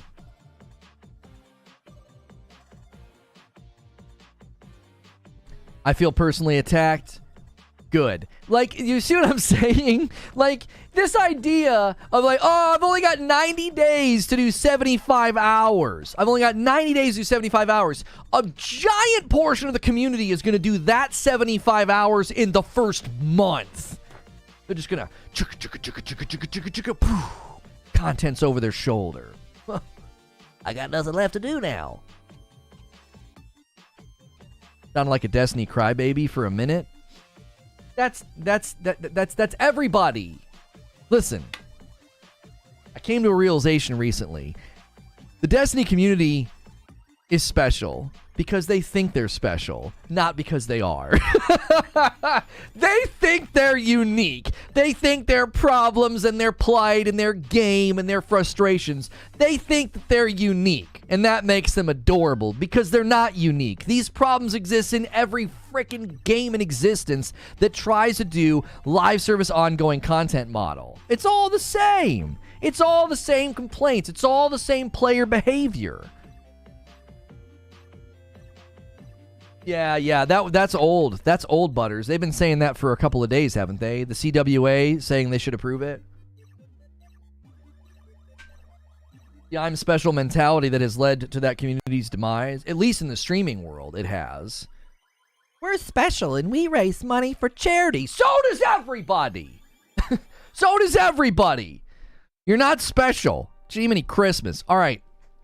That's enough. That's enough. We're going to get all of the... We're going to get... They're going to alert... There'll be an alert going off in some Discord, and they'll all clamor in and be like, what's he going to say today? Is he finally going to pop and spill the tea? No, I'm not. Leave. All right, major updates. So this is coming in the first season. So there's 4 seasons coming this year. There's an expansion. There's 3 expeditions. There's a lot of stuff. This season's right around the corner, all right? This season's right around the corner. Yo, God Howard with 7 months. Welcome back in. Hey, I just got an alert. That's good, Teddy. That's good. That's good. All right, combat balance updates. So a few combat balance topics have been on our radar and trending in the community. Magic and range weapon PvE viability, weapon balance in PvP, and equip load balance. Balance is an ever-evolving part of gameplay, and we will continue to make further adjustments based on feedback to create the best possible experience for players. So... here we go. I like this version of Lono. Thank you. You mean untethered and liberated and, you know, can speak freely? Yeah. I wonder what I wonder what being on the opposite side is like. All right, so magic and ranged weapon PvE viability. I'm glad they're addressing this because I remember people always coming to me and being like, why won't you do range? Like, why won't you do this? And I was always like, it doesn't feel very strong. There were like a handful of melee builds that felt like they were just monumentally stronger than other builds in the game. What was the one that I kept saying they're going to patch it, they're going to nerf it? What was it, the hatchet that was just bonkers strong? I think eventually they did patch that. That was an easy prediction to make. I wasn't pulling from the Nostradamus hat for that one. It was so bonkers strong. So magic and ranged weapons have fallen behind melee weapons in PvE content, most noticeably in endgame content like mutators. We will continue to strive for viability across all weapons throughout the following changes. So they seemingly might have created some new problems, right? You guys noticed once I stopped talking about the T in Destiny that we lost 20-something people. Yeah. They still daily have somebody in here that like sends up the flare. Isn't that crazy? We're 2 months into February. What on earth? Anyway, unbelievable. All right, increased Bane power on magic and ranged weapons. So it's going to be 10% higher than what's possible on melee weapons. Oh, so they're actually going to give you a higher ceiling on Bane power on magic and ranged weapons. So they're going to give it 10% higher than what you can even do on a melee. Okay, that might give it a bit of an edge. Adjusted mutations will no longer disproportionately affect magic users. Remove the 50% or 75%, depending on the difficulty, elemental damage reduction. Okay, so mutators will no longer disproportionately affect magic users. So magic users were being affected somewhere between 50 and 75%, depending on the difficulty. So they're removing that. So you shouldn't feel so nerfed. Players that like to tank will now have more options for a wider variety of gameplay. Added more taunt gem capability for various abilities on numerous weapons. Okay, so they're also going in and doing a little bit for tank builds, is what it seems like to me. That's good. That's good. Dude, did I say 2 months into February? 2 months into 2023. It's yeah. Hang on. I need to take a drink of coffee. MJ Talk says, don't you think streaming culture has a part to play in this? It's almost incentivized to consume the content this quickly and then complain there's nothing to do. So we're 5 days away from, Lightfall.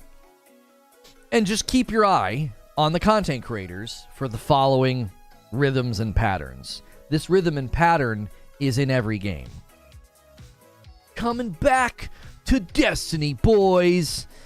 And then they'll create content for 2 to 3 weeks-ish, right? As soon as you get past that third week, you'll start hearing I don't know, man. It's just not that much stuff to do. Get into the fourth week. I'm kind of bored. Get into the fifth week. All right, I'm going to go cover this game instead. So there you go. That's just set your calendars. Just each week look for those videos. Anyway, weapon balance and PvP. So PvP was always a struggle for this game. I continue to think that it will be in perpetuity. I don't think it's going to go away. Some melee and ranged weapons are currently more powerful than what we consider healthy for PvP gameplay. In pursuit of our balanced goals, we are adjusting the power, utility, and functionality of most weapons. So we recalibrated the accuracy system and how it affects shots for the musket. Shots now have a slight deviation in their trajectory so that long-range shots are not as consistent when moving or firing without the accuracy perk. Adjusted crowd control effects on certain abilities and clarified the scope of some damage-focused abilities. Yeah, crowd control and area of effect stuff was busted in PvP for a long time, so it sounds like they're still dealing with that, right? So I didn't know February was multiple months. Yeah, we're 2 months into February, guys. Just start doing that every day and see if people catch it. And we're 3 months into March, and it's crazy to think that people are already equip load balance. We want to have a larger diversity of equip loads and make more weapons viable for all playstyles. Ideally, these changes allow players with more unique styles, off-meta builds, and personal preferences to participate in meaningful ways regardless of the game mode. So, adjustments to the PvP mitigation formula to provide better experience for a wider range of gear scores, changes to how Rend and Fortify function, adjustments to some attribute threshold bonuses. So, and then this is the new seasonal. Hang on. We already read this paragraph, but what's this? Make a good notification. There is now an improved flow for players to be aware of and claim special offerings from the team. This menu is accessible through a new button on the game menu. Look at the game in-game navbar to find it. Alt character mitigation. Players with more than one character on a single server will now have to declare only one of them as their PvP active character. Only the currently active PvP player may flag for PvP or fight in a war. There's a 3-day cooldown on switching active PvP characters. This will restrict players further from using alts to game the faction war systems. People always find ways to get around your protections. Look at what people were doing. You need more PvP modes? We read this. There's going to be rolling PTR updates. We'll release new features like the Springtide Bloom event in the coming weeks. Stay tuned. PTR section. The special preview client we made available for download through the standalone Stream applications called New World Public Test Realm should be already in your Steam library if you own the main game. When the test period is complete and the main New World game is updated with the previewed content, the PTR world will shut down and may be wiped clean. You will continue to see the New World PTR application in your Steam library, but there will not be an active server until the next time we announce a test. Okay. So yeah, if you're wanting to take part in the PTR, yeah, that's how that's going to work as well. We added a new button. Yeah, hold on to your hats, boys. They added a new button. Do we have 300 likes yet? We totally should. We need 30 more likes on the video. Guys, thanks for everybody for being here. We hit 76 members. I gift the members that I owe you at the end of the stream. We are creeping up on 2,500 members. We have 2,300 now. So thank you so much for your support of the stream. We greatly appreciate it. Make sure you're smashing like. Make sure you're smashing subscribe. That helps the video find more folks. That helps the video get out there into more hands. Thank you for sharing the live over here on the Tickety Talk as well. There needs to be more. I read that already. I went back to Borderlands. To be fair, February has dragged. That's true. The end game just feels mundane. Well, here's the thing. I don't agree with that. I actually thought that the end game in New World had massive potential. I think the expeditions are excellent. Like, play through the New World expeditions and try to tell me that it's not good PvE content. If you think that, then I would just stay away from the game entirely, because I think that's some of the best content that they've made. I'm dead serious. Like, I think some of the best content that they've made in New World is the expeditions. They're well-built PvE pieces of content. It's why I said there was, like, how many expeditions were there when the game first launched? Like 4, I think, maybe 5, and the first 2, maybe 3. The first 2 or 3 became irrelevant once you got to the end game, which was really, really weird. It's like, so those only are there to serve as a leveling purpose? I don't understand. Next stream is March 2023 oversaturated, right? New World expeditions were always praised. Healthy time gating a season pass is okay. It's that you have to play every day for optimized XP towards the pass is becoming a problem, in my opinion. It's nice to be rewarded equally no matter when you play. Has that come out in their update, Paul? Is that true? Have they done that? Have they said that that's how it's going to work? It's going to be you have to play every day for an XP bonus?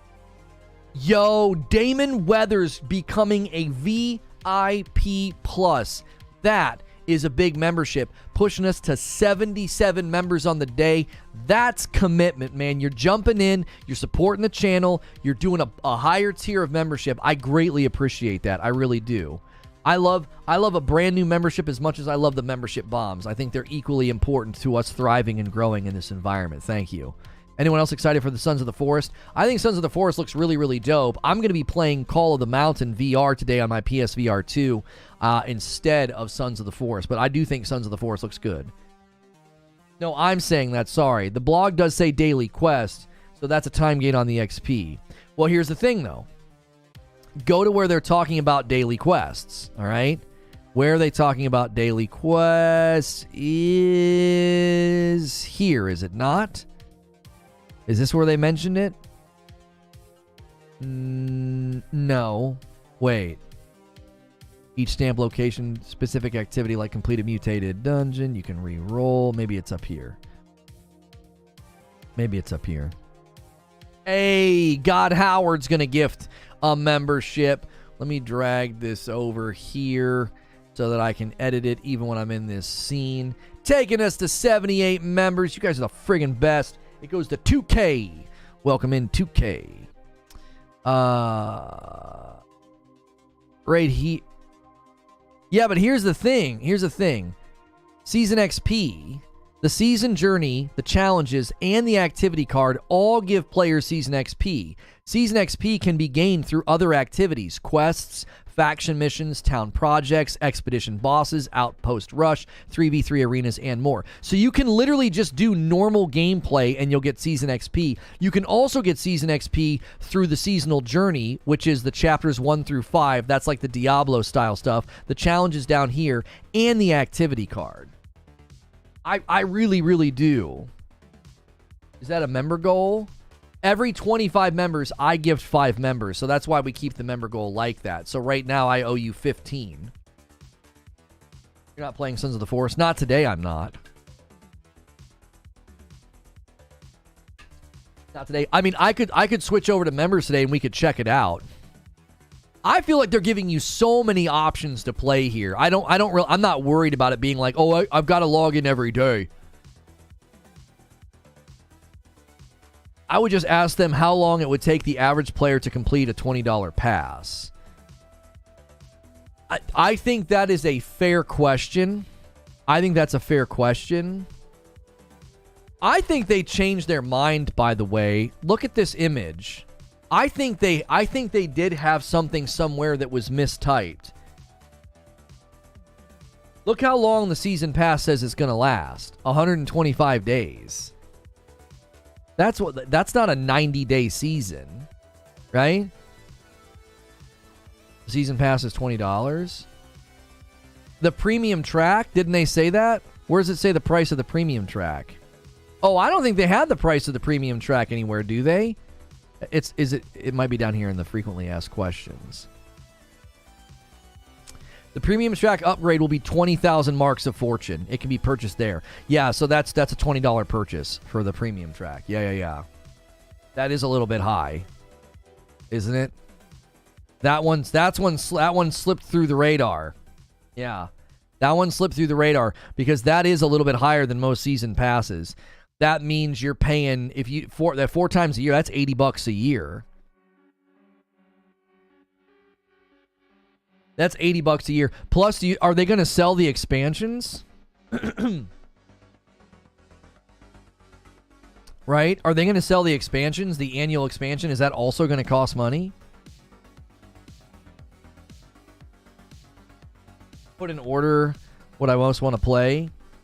Can we play Sons of the Forest together, Hilly? Because if we can, that would be an amazing Friday night stream the next time you and I game. I believe it's online, right? You can play together. Does that include new story dungeon content for the 20? No, all this other stuff is free. Yeah, all you're paying for, none of this costs any money. You understand that, right? None of this costs any money at all. All you're paying for when you pay the $20 is for the premium track on the season pass. You can play the new story missions. You can do the activity card. You can do the seasonal journey. You can do the expedition. You get access to the new ability. Online co-op. Oh, that's perfect, Hilly. This is all free. The seasonal events. This is all free. They're literally charging you $20 for this bar down here on the bottom. then $20 is way too high.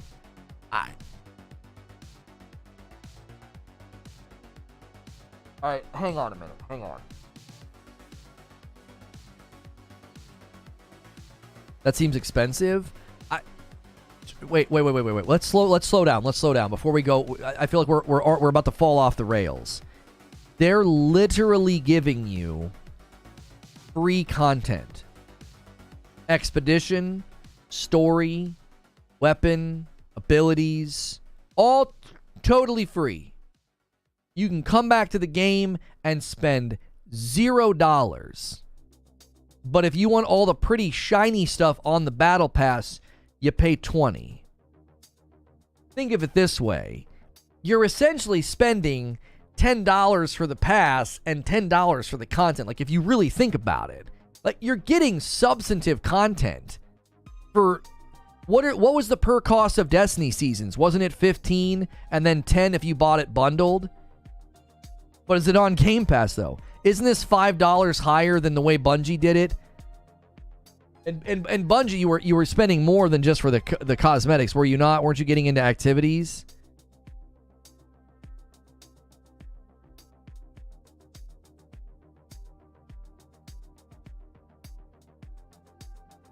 Yeah, that's fine, Creature. Yeah, annually is the way to go.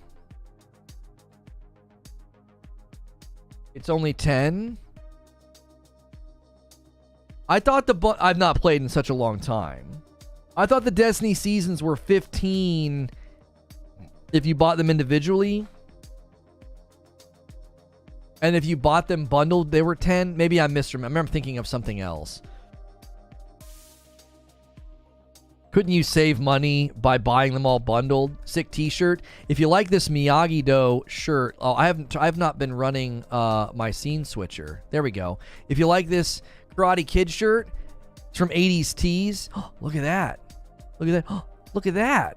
What's going on back there? Anyway, if you like this shirt, use code Lono at 80stees.com. It'll get you 30% off. $20 season passes. The game should be free to play, in my opinion. Yeah, I think there's freedom to disagree here, but I don't agree with you guys. I don't agree with you guys. They have given so much content, so many updates, and they are giving you free content every 3 months. Expeditions, story, weapons, abilities. I think a $20 for all the pretty stuff, that's fine. That's fine. You don't need any of that stuff. It's just purely optional outfits and what is it? Cosmetics, marks of fortune, boost tokens, and more seasonal loot. The game is $40, $20 seasonal cosmetics, and 1 DLC a year. Big fan of this. Yeah, I'm on the side that this is totally fine. I could see somebody approaching New World Seasons and saying, that's too expensive, $20 for cosmetics. I could see somebody saying that. If you're in and you're playing and you're doing all the new content that costs no money at all, I don't think anybody's going to bat an eye at the $20. They're going to be like, I'm literally getting a ton of content every 3 months and a bunch of stuff to earn, and I got challenges, and I got chapters, and I got my dailies or whatever, the stamp book. I think they are dumping value on your head and asking you to give them $0. They're just dumping the value on. And if you want to go and get the cool stuff, the extra stuff, $20. You get the new content for free. That's what I'm saying. Track with my logic. If you're coming back to the game every 3 months and you're diving into all the free content and you're playing to that degree, $20 is nothing. See, you're trying to do a one-to-one value transmission. You're looking at this right here where my mouse is circling. You're looking at this, and that's all you're looking at. And you're like, $20 for that? You have to look at the bigger picture. The people that are going to buy this, number one, they're not you. They're not. The people that are going to buy this are in the game, leveling, progressing, doing the expeditions, grinding the new stuff, loving the free content, and they're going to have zero problem spending that $20 because they're going to be doing so much stuff in the world and it's not going to cost them anything. And you know what the beauty of this system is? let's say you fall on hard times and you just can't afford the 20. You can still enjoy all of the substantive aspects of a season. Expedition, story, new ability, new loot. You get to enjoy all of that. You just can't get the pretty stuff. You just can't buy all the shiny trinkets. Agree, John? Which John are you agreeing with? I don't see a John in chat. What's good, 809 line? I wish I could play with a controller. Full controller support and launching on console would put this game into the stratosphere. It would put this game into the stratosphere. John always? Why do I not see... Oh, I see him. I also want to say New World never aggressively pushed their store in microtransactions. Yeah. I think of all of the games that has a right to walk out and say, we're going to charge a pretty premium price for our battle pass, for our season pass, I think they're one of the games that's earned the right to do that. They have done so much work, so many improvements, so many updates, $0, and they almost never push the cosmetics. I always said, I was like, how are they making money? They almost never drove you to the store. It was like off to the side. I never even noticed it half the time. I was like, they're not pushing microtransactions hard at all. Do you guys remember when I said they could charge money for transmog? And people were like, you're an idiot. And I was like, I think they could do it. I think they could charge money for transmog. Transmog's coming 3rd season this year, by the way. It's just a feature. I don't think they're going to charge. So I don't know. I think there's room to disagree, but I think the people that are going to look at the $20 price point and conclude that it's too expensive, I don't think you were the target audience to begin with. I think the people that jump in, and are enjoying it and playing the free content and running the expeditions, it's not going to be any skin off their nose to throw down $20 because they're going to be like, man, I'm getting a ton of value. I'm basically getting a miniature expansion every 3 months. Like a miniature piece of DLC every 3 months. I kind of like this. You can play for free and throw the $20 for cosmetics for dope content. Kind of like the ESO model. Yeah, what's ESO's monthly? What is it? Is it 10? Isn't it like $10? ESO's completely optional thing that's very cosmetically driven in the crafting bag and all that. Isn't that like $10 a month? 15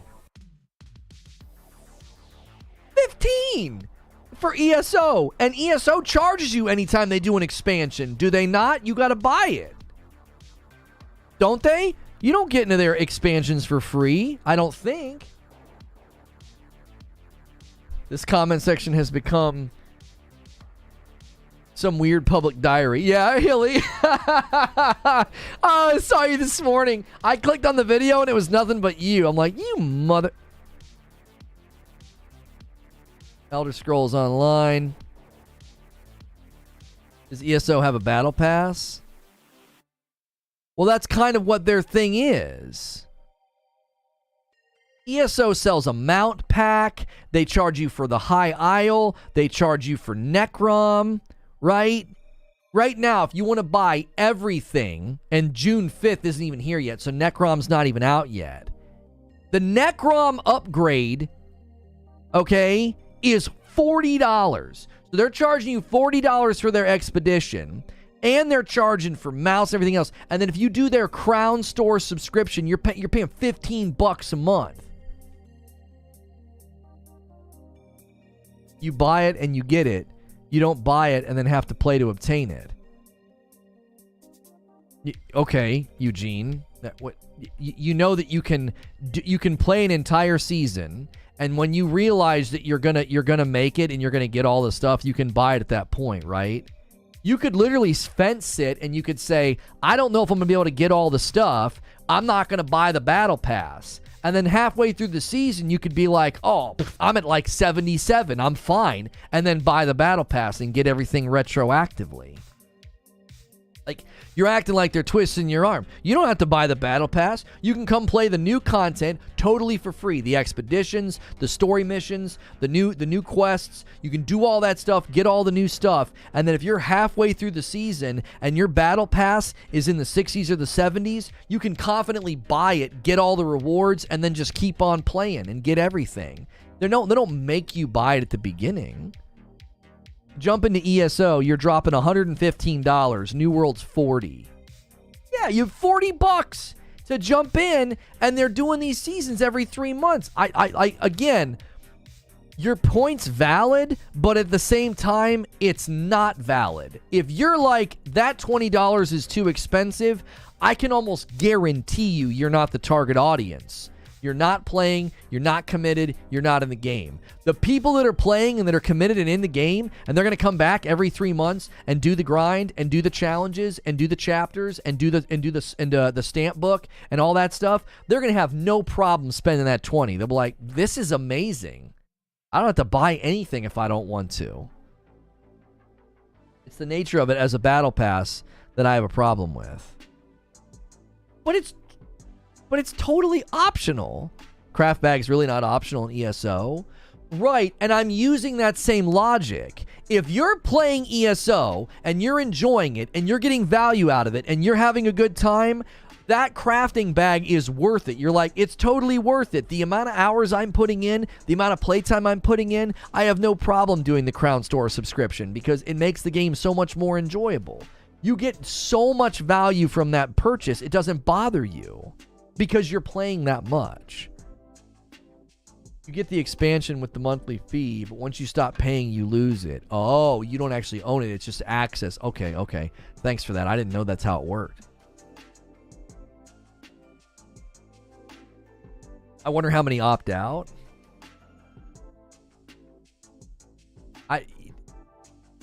I think it lines up with their model, Eugene. Where's the roadmap? I think it lines up with their model. Look at how much content they're giving you. Ignore the expansion for just a second, because this is going to likely be paid. So just ignore where my mouse is. Hang on a second. Just ignore this. All right? So just ignore that. Look at everything you're getting. If I circle this, right? And I circle this. The only portions of this that can cost you money, I'm going to cross off. Season pass. There you go. This is all free. That's all free. They've basically gone down the free route. Like, this is basically a free game. They're basically saying that, come in and play. You spend the $40 once, and then you get this entire year of content support. Why buy the cow when I can get the milk for free? Huh? So all the content for 2 years should only be $20? No other way to support their time? No, that's not what Eugene is saying. What Eugene is saying is that because it's a battle pass, it's overpriced as a battle pass. He's measuring the value of a battle pass and saying that can't possibly be worth $20. Here's why I think it will be worth $20. Anybody who is digging in to this cadence... Anybody who's digging into this cadence is going to see absolutely zero problem spending that $20. That target audience, I think they're making the right choice. That target audience will spend that $20 without breaking a sweat because they're going to be swimming in content for $0. It's like people that jump into a free-to-play game spend more money in the cosmetic store. This is going to feel like a free-to-play game. You have to understand, a lot of new players, maybe I'm wrong, I don't see this driving a lot of new players into New World. I feel it's primarily for the people that this is primarily for people coming back to the game.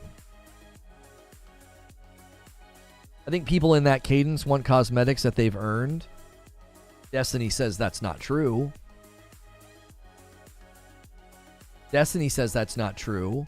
Look at how many people are running around with the seasonal cosmetics and the seasonal armor. They didn't earn that. They just played. Are you going to try to argue that you earned the armor? I'm arguing that the content should be priced. Right, but you and I both know that this format will work. This format will work. Eugene, imagine with me if there was a paid battle pass in No Man's Sky, how much money they would frickin' make. Think about it. Free update, free update, free update, free expedition, free expedition, free. No Man's Sky is just nothing but free. And they're like, here's a battle pass. They would print money. They would print money because people would be like, I haven't spent a dime. I haven't spent a dime. I've been getting free content for years. This is free content for an entire year. Of course, I think people will spend the money. Not the people that I play and see. They're not wearing seasonal skins. Let me say it another way, Eugene. How does Bungie market their seasons? How does Bungie get people to spend money on a season? With the battle pass and the cool cosmetics in the season pass. If you honestly think that Bungie's got their marketing wrong, you're not paying attention to the company that I followed for half of a decade. Their marketing's always on point, and they market their seasons with the cosmetics. It's what everybody reacts to. It's what everybody responds to. Sure, once they're in game, maybe they don't wear it because everybody running around the tower with the same armor is always kind of a loser situation, like maybe they don't like it, right? But the problem is that in general, that's true for all pre-order bonuses, typically. Typically, pre-order bonuses, people do that. They fall out of love with them very quickly because like everybody's wearing them. 8-week narrative, seasonal activity, and loot. I'm talking about the marketing. Every time I covered that game, every time a season came out, I said that. I said, look at how they're marketing their seasons. The seasonal armor was front and center. The cosmetics were front and center. Why? That's what drives people. Do you honestly think in this day and age that that's not what drives people? It's changed. Press X to doubt. That's what drives people to engage. They see cool stuff. They see cool cosmetics. Think about what we always said, Eugene. The average Destiny player isn't on Reddit. They're not on YouTube. They're not on Twitter. What do you think the casual sitting on the sofa with his feet propped player is driven by in Destiny? You think it's the content? It's all of the you look cool. The majority of the people that play that dadgum game live in the public space and run bounties. Come on. It's what drives people. If you're coming back to New World, I don't want to debate Destiny. I was merely using it as an example of games typically promote their content with all the flashy things because that's what makes everybody goes, ooh, like it gets everybody's attention. It does. I want all of that. It's why when Fortnite announces a new season, all the skins are front and center. Look at how Fall Guys promotes a new season. All the skins are front and center. Seriously, look at the marketing patterns of some of the biggest and most successful games right now. If you look at Fall Guys when they launch a new season, look at Fortnite when they launch a new season, they throw the cosmetics in your face. You can look like an alien. You can look like a xenomorph. You can look like Master Chief. I don't think people will pay $20 for a battle pass. I don't care that the content's free. I mean, when it comes to that prediction, I think what it really comes down to is this is the true test. Is if somebody gets into this content flow right here in the spring, and if they're doing the story and the expedition and they're enjoying the seasonal and world events and the heart rune, you know what's going to happen? I'll tell you what's going to happen. This right here is going to poke them in the eye every day. Every day. Hey, ding, you just hit level 20. Ding, you just hit level 21. You're doing your things. You're checking your boxes. You're getting your chapters done. That's the test. Is if they play enough to get far enough in this, they'll pay. They'll pay. They'll be like, I'm having a blast. $20, that's not a big deal. Instead of paying, 5 here, 10 here, 15 there on different cosmetics, I'll just pay the 20. It's a great capstone to what I'm already doing in the seasonal grind. That's the test, is that if people actually lean into the cadence of the content, I think they will buy the battle pass. I think they will. Now, if people fall out of the cadence of the content and they're like, there's not enough here, or I'm not playing enough, then no, nobody will buy it. That's why I think the target audience, will respond to this, because they're going to get so much stuff to do in New World. Every single time a New World season kicks off, they know that they've got a ton of stuff to do. They won't even question it. They won't. I mean, I did it when I was playing Diablo Immortal. I almost instantly bought the battle pass. It's like, well, I want all those things. I'm playing, aren't I? I'm playing. I think the time investment to complete the $20 is the big question. Can a casual player complete it without needing to play X amount of time for the 90 days? Fortnite does it with licensed IPs like Marvel, DC, Aliens, Witcher, Halo, celebrities. Oh, for sure. Yes. Annual. Yo, what's good, my man Doc Dark? You got a badge. I was so hyped earlier when it happened. I was like, I knew you weren't in chat because you hadn't said anything yet. Yeah. You got a badge. Listen, Doc, I want you to be here Friday night if you can be here. We do a Friday night members only stream. My wife and I are going to be playing with the PSVR 2. It'll probably be hilarious. And you'll love it. Because my wife rips into me. She makes fun of me. She absolutely lights me up. So anybody else that got a membership, we want to see you on those Friday night streams, man. They're so much fun. If you can set aside the time, 8 p.m. Eastern on Fridays, it's a friggin' blast. It's an absolute blast. It'll be a good time. And you guys unlock the Star Wars watch party. We'll be doing that. Next month. That'll be a Saturday. Welcome to the Memebers Club. That's right. Drinking in VR. Oh, I know. I don't know how long it'll last. We'll start getting motion sick and be like, gotta shut it off. I tried out that Gran Turismo last night, dude. I'm like looking at cars as I'm passing them. Oh my gosh. It was wild. It was friggin' wild. We're going to be playing Call of the Mountain today. That's our second stream. Horizon Call of the Mountain. We'll be playing it.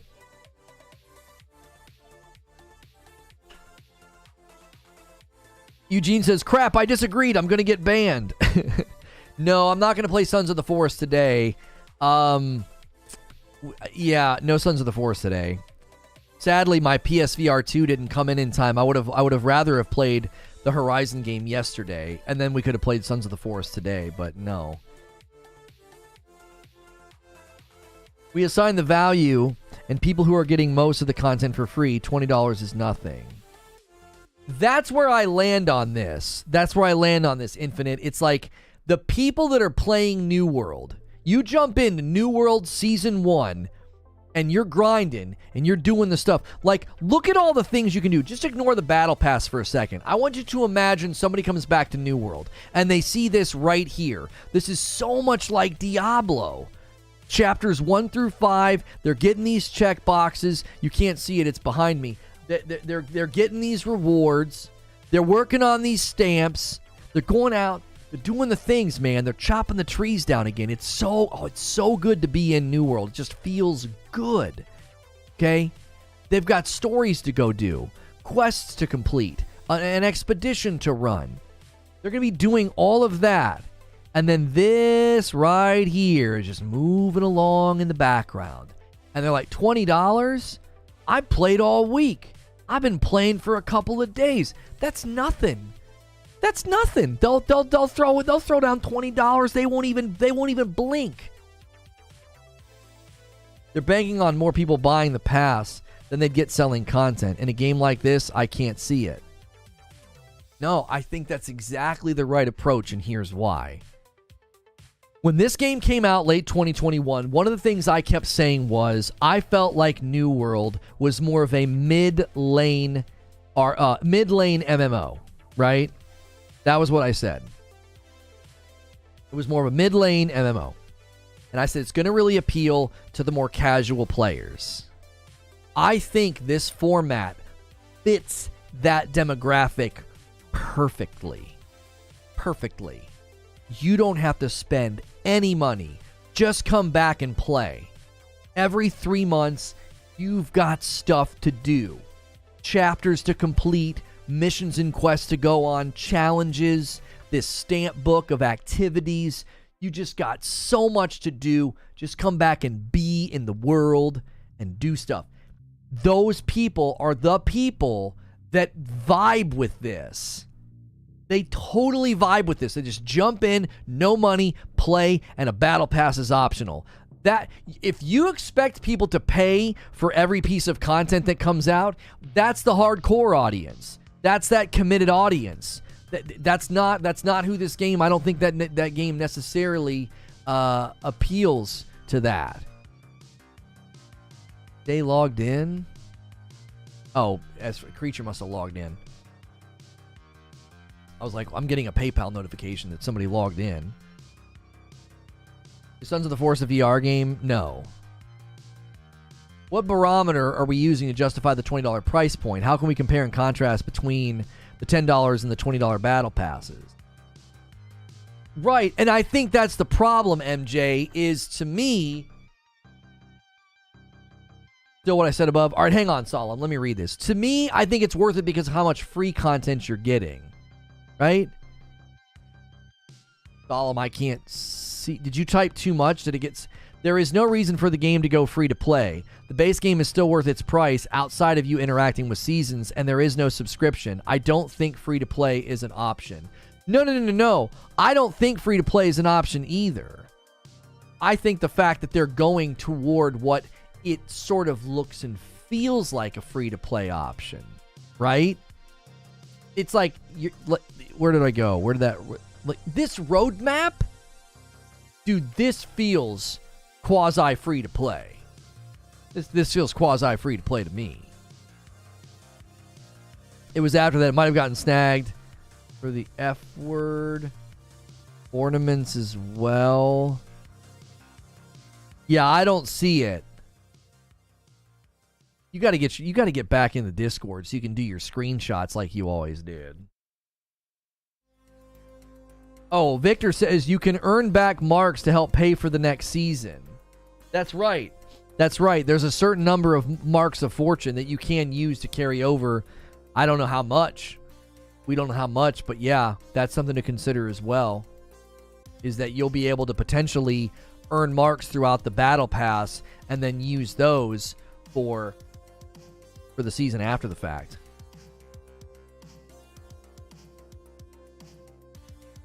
Free to play would help get new players, which is the hardest thing in a live service game. You know what? It wouldn't surprise me. I'll say this. I'll make allowance for that. It wouldn't surprise me at all if they have another announcement before March where they say the game's just going to be free to play. Now, that might burn some people up because between now and March, you could see a lot of people saying, hey, I don't understand. I bought that game to jump in and get ready for the season coming. I would have waited. Maybe they could go free to play when the expansion comes. They'll get these 2 seasons out the door, and then they'll say, hey, this expansion's coming. We're going to make the game free to play. You can buy the expansion. Does that make sense? Like, the expansion will be the turning point for free to play. It's like $40 for the game. You can come and play these seasons. Doesn't cost you any money. If you want to buy the season pass, cool. And then when they drop the expansion, they're like, yeah, the expansion's $40, but the game is free to play. So they're still getting your $40 to get into the game, but the floodgates would open. People would come pouring into the game to try it out, see if they like it, and then they could jump into the expansion if they want. And then the committed players have already bought the expansion. They're paying the $40. They're jumping in. Yeah, it wouldn't surprise me at all if New World goes free to play when the expansion comes out in the fall. That would be the perfect time to do it.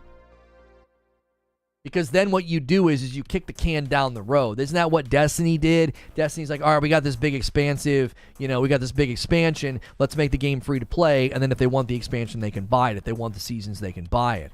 New World could do the exact same thing. They really are mimicking the content cadence of Destiny quite a bit. They're just charging more for the battle pass. The season pass, I should say. I don't think they're calling it a battle pass. They're calling it a season pass. Yeah, season pass is what they're calling it on the roadmap, especially. Make it free to play and then throw it on console. Dude, New World coming to console, New World getting full controller support would be just huge for this game. It'd be huge for it. Is there a big update coming to New World? Yeah, the roadmap's right here. 4 seasons are coming this year and an expansion. They're doing seasons every 90 days starting at the end of March. March 28th, I believe.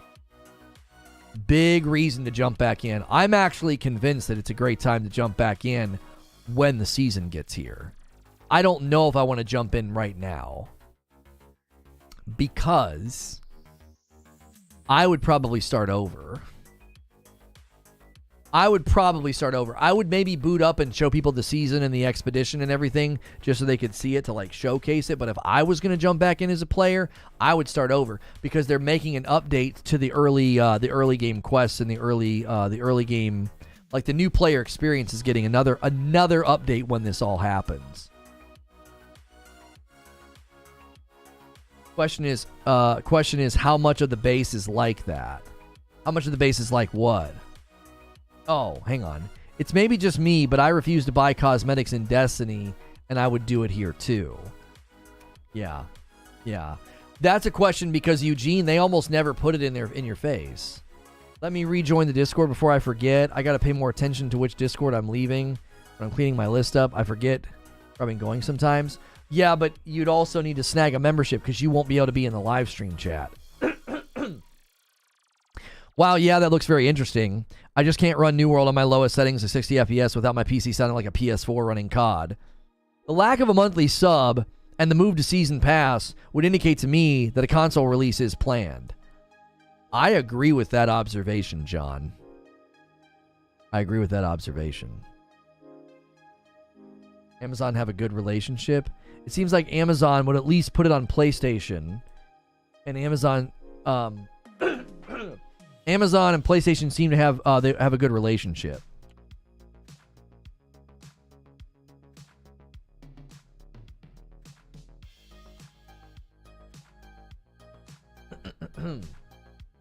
Are you going to check out Atomic Heart? No. I'm not going to be able to add anything to the dialogue about Atomic Heart. It's a mid-game. As I said, it's a perfect Game Pass game. It's a perfect Game Pass game, because most people are concluding it's not worth $70. Perfect for Game Pass. Took me literally 1,000 hours to get the full legendary stuff that I want for PvP, because I wasn't doing their garbage random crafting, or even. Prices are still absolutely insane. Drops are just full garbage 99% of the time. Yeah, see, I've not played enough to push back on that. When I played, the reason I stopped playing New World is because the leveling was terrible. I just got sick of it. And I knew nothing waited for me on the other side of hitting level cap. I knew the end game was in a bad state. It was in bad shape. Perfect Game Pass game, X-Pros. Smells blood in the water. No, I think it's a perfect Game Pass game. I do. And I love that people defend Game Pass by saying that it's full of games that aren't worth buying. I love that accidental own goal that they don't realize they're kicking whenever they say that. Yeah, the key system was terrible. I didn't enjoy New World when I tried it, but I would give it another shot if it came to console, says Kaiser. I would play it on console with my wife. If this thing came to PlayStation, I would 100% play this game with my wife. It'd be so fun. It'd be so fun. Especially if they come with really, really good controller support, and it feels like how easy it is to play like ESO on a controller. Oh my, it'd be so fun. It would give us something to do before Diablo comes out. You know, we could play New World for a couple of months. Yeah, my wife and I are that's gonna be our jam, dude. Diablo's gonna be fun. Really, really is. Right now, about every other night or so, we've been playing Hogwarts Legacy, Problem is with Hogwarts Legacy, as I told her last night, I was like, we can't play tonight. I was like, I got to get to bed at a decent time tonight. Like, we're not watching the time. All of a sudden, it's like, oh my gosh, it's midnight. Like, I like to go upstairs around 11 o'clock, 11:30, maybe 11:30. Usually, I like to go upstairs around 11 o'clock, get ready for bed, get into bed, read a chapter of a book, fall asleep. We stayed up so late the one night playing Hogwarts. I was like, babe, it's after midnight. We have got to go upstairs. Would Diablo 4 have couch co-op? I won't need couch co-op. I'll just use it. We'll just each be on our own PlayStation. But I believe it should. Those games typically do have couch co-op. I don't see why it wouldn't. That game was so boring and just aggressively mediocre. All it took me was watching 5 minutes of Skill Up review it to solidify that anyone that paid 60 to 70 bucks for that game got suckered. It has local? Okay. One does not simply read a chapter from a book. Well, I finally started the Harry Potter books because I wanted to see how scary they were for my kiddos. We got a long ways to go before I'm done with Redwall, but I want to get a beat on the books. Leveling is much better, but a lot of best in slot gear needs to be crafted, and crafting while easier is still painful, says John Always. So it sounds like they still need to polish and smooth out the end game because it sounds like it still is not built very well. It's still not built very well. From what you're saying, right? From what you're saying, it doesn't sound like it's built very well. How do you stop? I absolutely can't stop reading. I had a hard time stopping when something significant happened. Like at the end of one of the chapters, there was this big boom and crash, and I was like, what's going to happen? And I went to the next chapter. But usually when I'm reading a good fiction book, like I just finished all the Lord of the Rings, usually I start falling asleep, and that's why I like doing it. It's a great way to like wind down from the day. I'm not looking at a screen. It gives me something like pleasant to think about. You know, you just close the book. I start falling asleep, so yeah. I just got here, but the Atomic Heart slander has to stop. I don't think so. I don't think so. Where did it land? Where did it land on? It's like a 7 to a 7.5 game. It's mediocre. I see. I saw no reason to play it. Looks like it's doing better on Steam than I expected. 88% on Steam. I'll concede that that's way better than I expected. 88%? That's actually... I'll say it. That's actually really good on Steam. That's strong. That's strong. That's a strong showing. I concede that right now. Having told you? Told me what? You tell me anything? Everybody, just because Steam's giving it good rates doesn't mean that it's not getting mediocre scores elsewhere. You can tell me nothing, Murph. You tell me nothing. I'm glad people are liking it. I literally can. I'm like Wheezy. I can look at the gameplay and I know I'm going to be bored. I'm gonna be like, yeah, neat. You know, neat. It ain't for me. I know I'm gonna get bored. I can't spell. Horizon Call of the Mountain. I picked the first one. I'm just going to put it in the Horizon Forbidden West gameplay playlist because roughly it's, that'll be good. It'll be good for it. Searchability. All right. We'll do this at quarter after.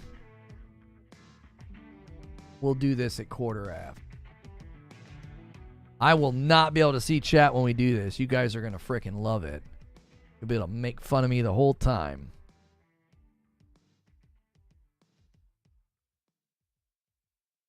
I'll buy it when it's on sale. It's a good game. If you like BioShock, it's like that. That game is not worth 60, 70 bucks for me, says Wheezy. I'd rather gouge my eyes out than spend that much time in the game. Yeah, I mean, it's got a 72% on Metacritic, and from the users, it has a 6.2 on PS5. Like, come on. Like, come on. I tried to tell people. I was like, that game is not going to look as well as they're claiming. It's not going to run as well as they're claiming. I kept trying to tell people that gameplay looks fake. That gameplay looks fully rendered. It didn't look like real, authentic gameplay. And it does not surprise me. It does not surprise me at all. Console issues, TBH. Yeah. It's the console's fault. You're right, Butters. Yeah. PS5 is just not strong enough. You sound like the people who defended Gotham.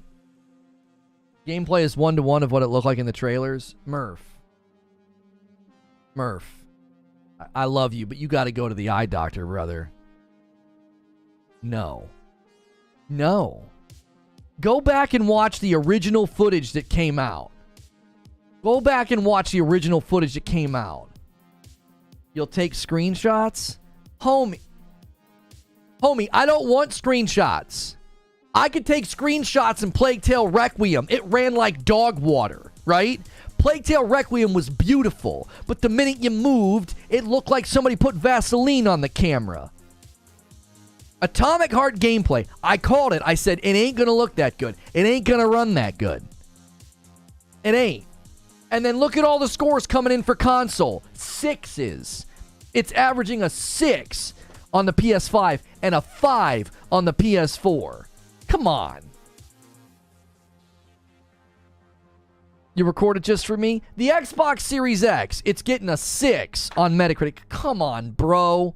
Now, if you're going to try and tell me it's getting review bombed, I don't accept that because the review scores line up with the user scores. The critics and the reviewers are saying the same things. I disagree with you on that, one of the rare times. I played New World with a farming crafting mindset. If best in class for every slot dropped in the wild, the whole harvesting and leveling of trades would be in game. Oh, wouldn't be in game.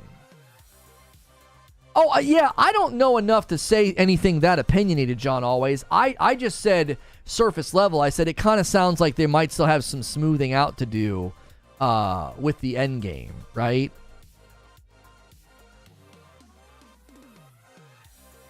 You had to pay for an importer? Oh, Shopify charges you to do the importer. Oh, well, isn't that special? It's companies showing PC footage and promoting that. So, should companies stop using PC footage as promotional footage? Same thing happened to Cyberpunk.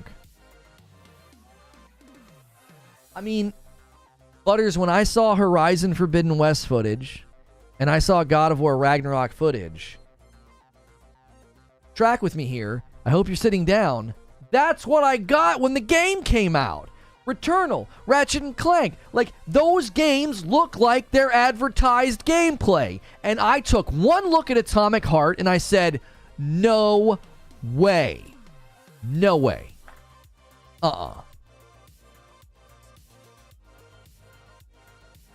No way. It's not going to run like that on console. I knew it. And you're sitting here like, oh, it's because they run it on PC. That doesn't have anything to do with it. Like, so call them out on that and say don't do that? Yeah, Call of Duty, Modern Warfare 2 looked like its advertised gameplay. Now, there were bugs and glitches, but it was beautiful. 120 hertz mode, the lighting and the shadows. It was awesome.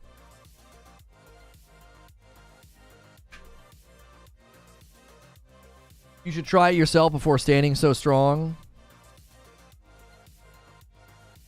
So, John, you know me.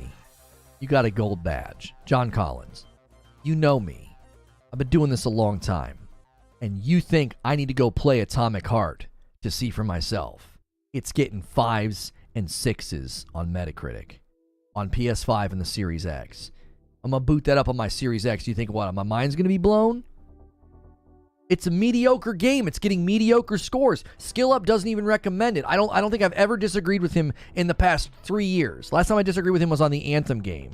And that was for very, very specific reasons. Anthem was bad. He critiqued it from the wrong vantage point, in my opinion. I think he could have made a much better review. I feel like his review fell short of his quality and his investigative mind because he played it in a very strange way. He could have really, really combed over that game and made a much better review. But that's so beside the point. Like, I consistently agree with that guy, and he's like, I don't recommend this. Mid. Or just make your own opinion instead of listening to reviewers. Fine. Okay. Moving on. Don't care. Too long, didn't read. I'll record PC footage for you later tonight. I'm not talking about PC, Murph. You're not proving anything to me that it runs well on PC. We just looked and saw it's got an 88% on Steam, and it's got 5s and 6s on the consoles. That's what I said, Murph. Murph, come on, brother. You're not tracking with the argument. You're not proving anything by showing me it can run and look great on PC. That was never what was in debate. I never debated that. That was never my point. I said this thing's going to run terrible on the consoles, and they launched it on old gen systems. They had no business doing that. It's a cyberpunkian joke.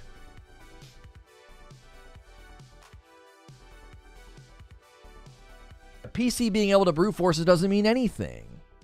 Yeah, there were times where that happened. There were times where that happened with... I saw people doing that with Plague Tale Requiem. I can get it to run well. Yeah, on their PC. Their NASA $5,000 PC. Okay, I can see that point. Console runs like blanking trash. I do not care about consoles at all.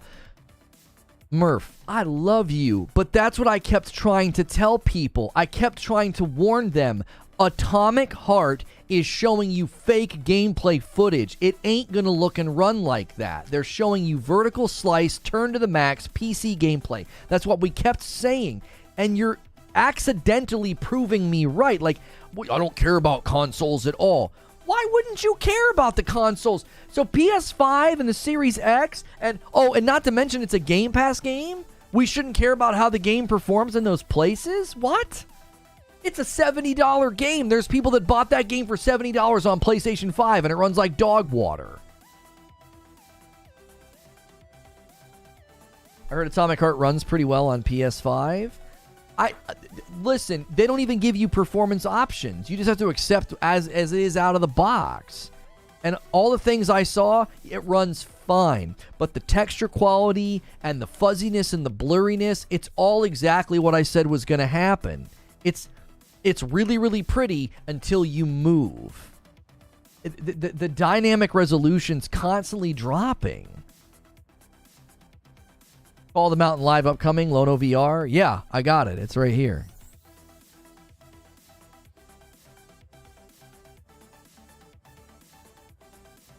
Ready to rock and roll.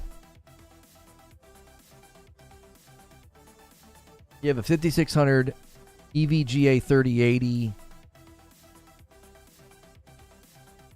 I didn't notice any major performance issues when I played Atomic Heart on my Xbox Series X the other night. Just the lack of FOV was annoying. Okay, listen, Murph. That's Sven. Like, come on, man. Sven's like the most tolerant, most find a reason to like a game guy ever. I love him for that. But like, you don't want his don't want his cosign right now. Look at the scores it's getting from the console review, from the console users, man. The console users, bro. I can't. You're having a good experience on PC, and like, poor Sven catching strays. I'm not blind to performance issues just because I enjoy bad games. No, yeah, Sven, I'm not trying to have Sven catch a stray in the debate. Like, Sven's a very tolerant gamer. Like, he's the kind of guy that's like, oh, I had a good time with it, and the thing's, stuttering. And he's like, yeah, it was annoying, but I still had fun. Like, he's golden for that. I love him for that. We need people like him. But he's not the guy that's going to convince me to play a game. He isn't. Like, I'll be like, if Sven liked it and everybody else is giving it 5s and 6s, that tracks. Like, Sven's just more tolerant than other people. I think that's a virtue. I don't think it's a flaw, but I also think that's not compelling to me. I'm not telling anyone on a game, play whatever you want. Right, like, Sven's endorsement's not compelling because of Sven's tolerance. Does that make sense? This is another Cyberpunk situation. I'll enjoy it on PC. I do agree with you, though. It shouldn't be running like trash on consoles. That's unacceptable. That was my main point. Like, that's exactly why I got so frustrated with, like, Gotham Knights and Plague Tale Requiem. It's like, get the frick out of here with this trash. You have no business dropping games like that run like that. I actually was more frustrated by Plague Tale Requiem because I think that's a good game. It's beautiful, great story, great voice acting. Ran terribly. It ran terribly. Never listened to Sven? No, Sven brings a lot of value to the table. Because he's going to play way more games than you. So he's going to be able to tell you, oh yeah, that game right there, here's the things I enjoyed in it, here's the things it did well. Like he brings a lot of value to the table for that reason. But if he tells me, yeah, I thought it was fine, I kind of ate around the fat. I'm trying not to be in front of my own coffee bag. When he's like, oh yeah, I kind of ate around the fat, like I'm like, okay, that's not a ringing endorsement. Sven's a very tolerant gamer. I tried Atomic Heart on my ex, and it was terrible. The protagonist sounds like a major edgelord, wishing he were in a Bioshock game.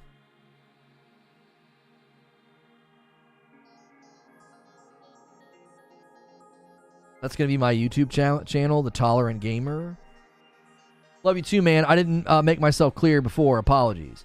Yeah, my point was the question of, like, why won't I try out Atomic Heart? And I'm like, I'm not going to be able to add to the conversation. That's not good content. Me playing Atomic Heart and going, yeah, I don't think it looks as good as they promoted it. It's kind of a mid-game. The protagonist is really annoying. Yeah, it's a perfect Game Pass game. Like, there's just that's not good content. There's no reason for me to do that.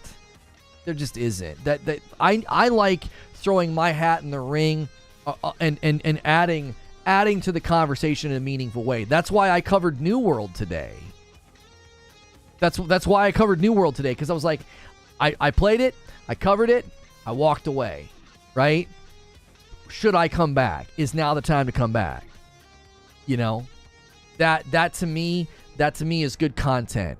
My show opened today, the conversation that we've had, the back and forth on price, I think all of that's great content for somebody to come and listen to. You know, Eugene and I debating the price point. That's good content. That's a good conversation. That disagreement, that parting of ways on should they do it this way, should they not. Solemn came in, had good things to say about, well, I don't think they should do free to play. I actually think they could do free to play once the New World expansion comes out, to support the fact that you want people coming in and getting into the New World season grind. Like, what about New World? They've got an amazing roadmap here. 4 seasons, spring, summer, fall, winter, and an expansion. This is all free except the expansion. The expansion will likely cost money. All of this that you see is free except for the season pass. Like, all the content every season, the story, the expeditions, all the new things to go and do and earn, all totally free. All totally free. And then if you want to buy the season pass, it's $20. And we debated the price point. Is New World still full price? It's $40. I still hope for controller support. Same. Mounts, never forget the mounts. Yes, but mounts aren't coming until the fall. They're coming with the expansion, actually. They're not even coming with the season. They're coming with the expansion.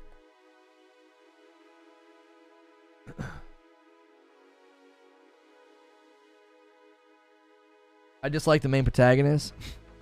Eugene says, Murph, unless you can find images of that quality in the game, it wasn't advertised correctly. Yeah, Eugene's pulling out the screenshots that we really started using to say this was a very overpromised and underdelivered game. It really, really was. And that's all we were trying to say from moment one. That's all we were trying to say. From moment one, the point we were trying to make is that is not an accurate representation of I'm in the wrong scene. That's just not an accurate representation of gameplay. We could tell from moment one that we were being oversold on the performance and the graphics and the lighting and everything.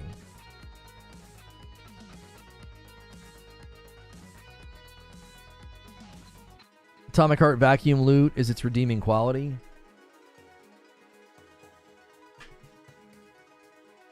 Craig says, as someone who still plays a fair bit, I am pretty excited about the roadmap. I would not say it's a full price game. Yeah, Paul had good things to say as well, like how long is it going to take me to do a season, right? If you're going to charge me $20, let me shut all these YouTube tabs. If you're going to charge me $20 for this season pass here, right? Am I going to be able to get it through it all in 90 days? Not to mention, you've got these chapters. This is just like how Diablo does their seasonal content. And then you also have the activity stamp card, you know, story, expeditions, new ability. You can do gear sets now, 3 seasonal events. So it's a lot.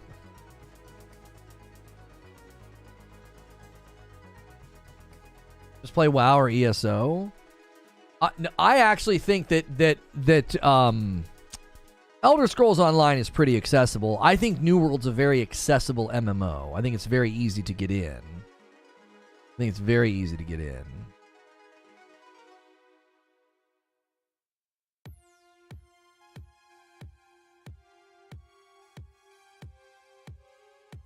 I did play ESO and it's overwhelming. End content. Yeah, there's a lot to do in ESO. What game are we talking about? I just got here. Oh, we're talking about New World. Now, I owe you guys 15 members. We're 22 members away from hitting 100, and then I would owe you 20 members. So if you guys want to push this, you got a little bit of time. We will be doing a gameplay stream of Call of the Mountain on the PSVR 2. It should be hilarious. We're going to keep having this conversation for a little bit while longer, about 20 minutes or so. So keep it here. That's how you can get a membership. Don't go anywhere. You increase the likelihood of getting it as long as you stay to the end of the stream, and then we'll switch to the gameplay. But that's probably in about 20 minutes. My thoughts on Valheim. I think Valheim is a huge hit for a lot of reasons. I think it gets a lot of things right. I think it's very approachable. It's very enjoyable. I think Sons of the Forest will have a similar Valheim meteoric rise from everything I can see. I think those games show a lot of promise, and I think people really enjoy them for good reason. They're good games. I enjoyed my time in Valheim when I played with Hilly. I did. Easy to get into, difficult to enjoy the PvP at endgame. Yeah, I would say that New World gameplay is just so pleasant when you're working on all that early stuff. Chopping down trees, mining the rocks, leveling your character. Yo, thanks for jumping back into the Member Plus, Damon. I appreciate that. Enjoy that purple badge. Welcome back in. You guys are not going to want to miss it. Not going to miss it. Friday night, my wife and I are going to be doing some PSVR 2. Friday night, just for members. It's probably going to be hysterical. There's like a tentacle game we can play. I don't think we're going to do the driving game. I'm fairly certain that Gran Turismo will make her motion sick. When I was driving and like looking over my shoulders, the coming back, made me a little, I felt a little funny. You really thinking about New World? What do you mean? We just streamed for 2.5 hours talking about all the updates coming, asking the question, is it time to come back? I think end of March, whenever they do their big update, I actually think, yeah, it's going to be a great time to get in and play. I do. I think it's going to be a great time to get in and play. Time to take up a collection and get Lono a T150 wheel. Anything with locomotion movement can do that as well. I got to see then. Yeah, if you go to their website, Effin' Wild, they have a roadmap. There are 3 seasons coming this year. 3 seasons. Spring, summer, fall. I'm sorry, 4 seasons. Spring, summer, fall, and winter. 4 seasons coming just this year. And an expansion in the fall with season 3. It's a lot. The expansion in the fall is going to come with mounts. All of the seasons have an expedition except for the summer season, season 2. That's the only one that will not have an expedition. It's a lot of content. Thoughts on Dead Island 2? I just think slicing, stabbing, cutting, and stomping on zombies, for me personally, is played out, man. It's just played out. I can't do it. I cannot do it. I just can't do it anymore. I've stomped on so many zombie heads over the years. I've swung axes and machetes so many times. It looks really good, but it's like when I fell out of love with like PvP, you can show me the greatest PvP game ever and I'm going to say, I've played enough. I've played enough PvP. I can't do it. I have friends who are top DPS in their server. I finished top 3 in invasions, but I have to play 30 FPS. If I had a better PC, New World would probably be my main game. My biggest hope for New World is New World full controller support and New World console release. Because I would play this on my PlayStation 5 with my wife, and I would love it. I would love it. We could just go out and explore and chop down trees and fish and quests and fight stuff. We would never touch PvP. And it would just be fun. It's just a pleasant game to be in. It's such a pleasant game to be in. You know, it kills me that they haven't even hinted at console launch. I think it was John Always that said this roadmap and the seasonal format and the battle pass format instead of subservice format, he thinks that points to a console release. I think that was John Always that said that. And I agree with that. Fable fan, kind of excited for new updates. I am excited to see what they're able to do with Fable in the Forza Tech engine. I have my concerns about it because I think there are companies that are showing that working under Microsoft ownership is hard. And I have concerns about Fable. We haven't seen anything to give me confidence yet. Other than the fact that, like, oh, it's going to be in the Forza Tech engine. Yo, what's good, M-Man June? Good to see you. We got some folks in chat that typically have badges. Let's take care of our own here. True Shinobi and M-Man June. I saw a couple others a little bit ago. Let's get some of these gifteds in here before I do mine.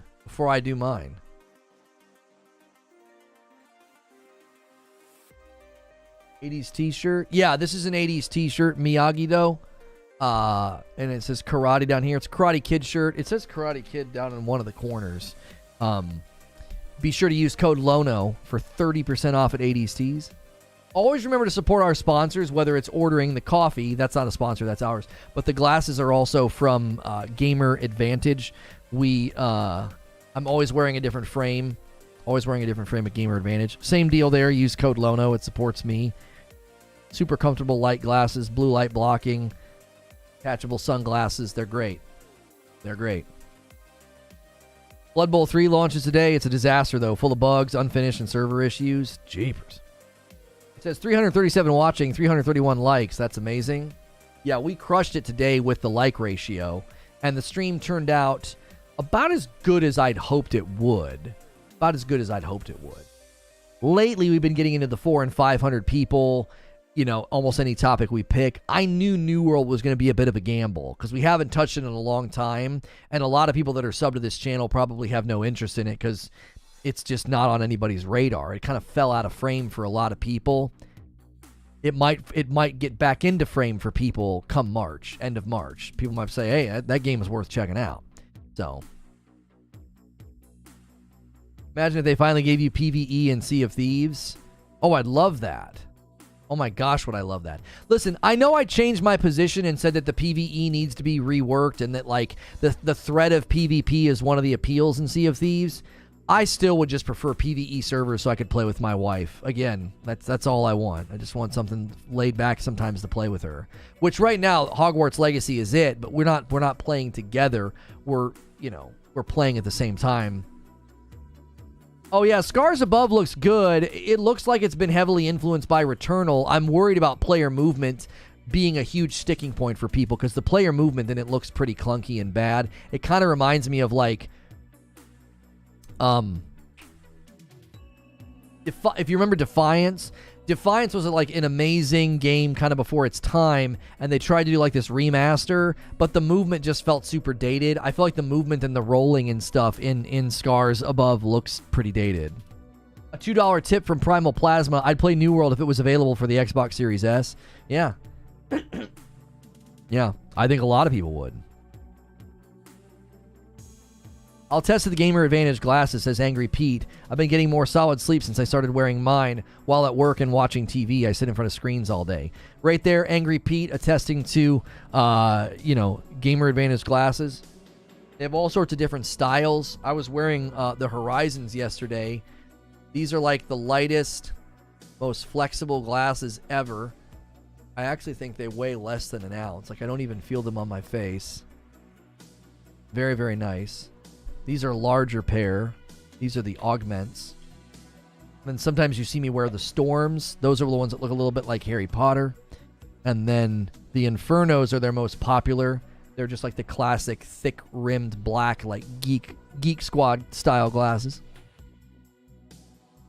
If it was paid content for PvE server and Sea of Thieves, would you pay for it? $9.99? How often do I got to pay that $9.99 though? A month? I don't know if I'd pay that a month. I might. I don't know. I might pay that for a season that then gives me access to PvE. I'd pay that for a season, yeah. I am Melee hitting 14 months of membership and it's a Member Plus. Welcome back in, my friend. I need to do some uploads for you Member Plus and VIP homies. I haven't done one in a while. Maybe something behind the scenes in the studio with the Legos maybe. I don't know. Hey, what's good, Brown Excellence? Good morning, Lono. I never knew you covered New World. Been playing New World since October. I stopped playing in Feb. That's around the time I stopped playing. Yeah, I covered it like crazy back then. I basically transitioned into variety gaming coverage with New World. When it came out, it was very good to my channel. What's going on in New World? Massive roadmap. 4 seasons coming this year. Seasons 1, 2, 3, and 4. Spring, summer, fall, and winter. Every season comes with an expedition except for season 2. New story, new things, new abilities, new weapons. There's an expansion also coming in the fall with season 3. All of this is completely and totally free with the exception of an optional season pass for $20. You get this activity card for free. You get the seasonal journey for free. These chapters are a lot like what you see when you jump into a seasonal grind in Diablo. But the season pass is the only thing that you can really spend money on. $20 for the premium track. Trying to bring their user base back. Might have to go back. New World's how I found you. Yeah, a lot of people. See, we were a little bit nervous about covering this because Creature's like, we kind of abandoned New World, man. I think people aren't going to want to listen or watch. And I'm like, yeah, but around the time we did that, we were only at around, between 6,000 and 10,000 subscribers. We're now at 25,000 subscribers, and a lot of those new subscribers might want to know what I think. They might want to know, hey, is it a good time to jump back in? I wanted to make this content because I thought it would be helpful to people who are considering it or never played it or played it for a while. I thought today's episode would be really helpful, and I found that this was good. I think we had a good conversation. New World is an MMO, PC only right now. We're hoping that it comes to console at some point. I think the push into seasonal content and not doing subscription, thing like a sub fee could help it land on console well. The most anticipated game for this year that you're personally waiting to play, it's probably Diablo 4, followed up very closely by Jedi Survivor and Starfield and Spider-Man 2 and what's the other one? Zelda. Those are all right up there. There's so many. But I think Diablo 4 is what I'm most looking forward to. I like covering live service games, and I think Diablo could be very fun for us. Yeah, Final Fantasy 16. I'm not even a Final Fantasy guy, and Final Fantasy 16 looks amazing. I think Lono should go back and give it a try, because I know he will. Here's the challenge with trying to go back to it, Brown Excellence. Do I jump back in, get my character to 60, and then try it out as an endgame character when the season grinds? Or do I jump back in as a new player? Or do we do both? Do we stream one day as a level 60? And then the next day we stream as a brand new player? You know what I mean? What's the lightweight glasses? The Horizon frames. Horizon. If my code gets used over there enough this month, I'll get put into a drawing for some new frames. So. All right. Let me check something. All right. We need 50 more likes for 400 likes. That would be an amazing ratio on this video. It would really help this video, especially once it's a past broadcast. Smash the like button if you haven't already. I will be gifting 15 members shortly. It might end up being 20 if you guys go crazy. All right. And then we're going to transition into some Horizon VR gameplay, okay? So don't go anywhere, especially if you want to get one of those gifted, especially if you want to support the channel when we do gameplay. That's so important for what we're trying to do here. So don't go anywhere. Make sure you're clicking subscribe. Make sure you're smashing like and consider gifting and consider becoming a member. You don't even have to gift members. You don't have to do big gifted member bombs. You can gift one at a time, all right? I'll be right back. Don't go anywhere. If you want to watch if you want to watch the VR gameplay, you got to head to YouTube. You guys over here on the Tickety Talk, Reforge Gaming on YouTube. I always shut down the Tickety Talk stream when I take this quick break. I'll be right back.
Okay.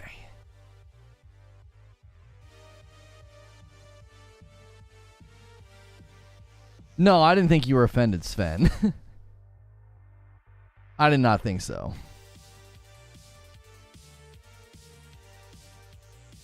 PSVR is out. Yeah, the PSVR 2, I've got one in my house. Yeah. EA Dice joins Ridgeline to create single-player Battlefield. Why? How much is the PSVR? The PSVR 2 is like $550.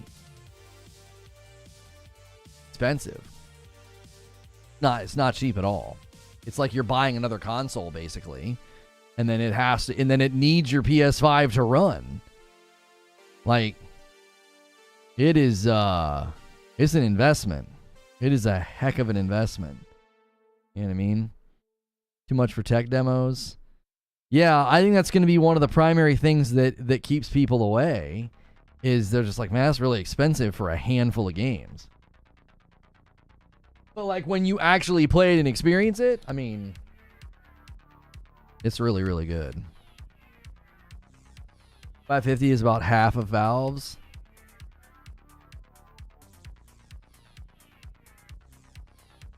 Yeah, and then you got to buy games for it. Yep. Mm-hmm. It's not cheap. It's not cheap. I'm excited to showcase it to you guys. I thought the best thing to showcase would be Call of the Mountain because, you know, Gran Turismo, although it is different watching somebody play it VR because you're able to see they're like, you know, they're swiveling their head around and looking at the cockpit and stuff. You know, it's cool.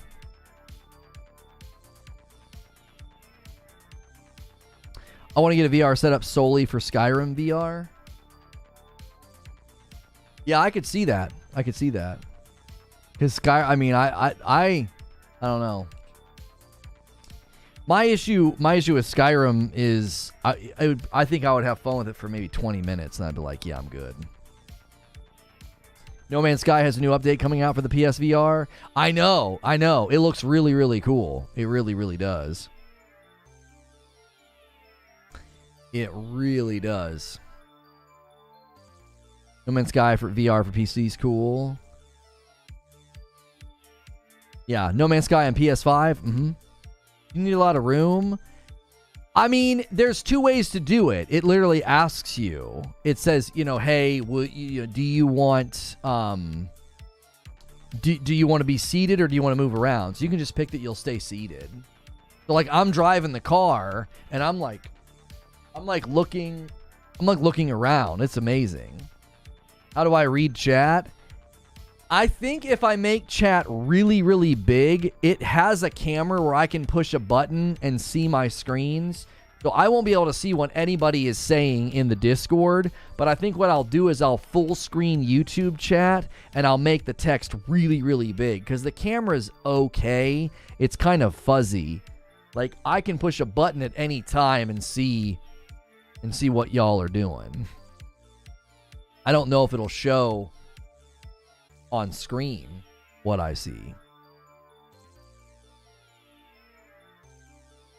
All right, we have about 5 minutes.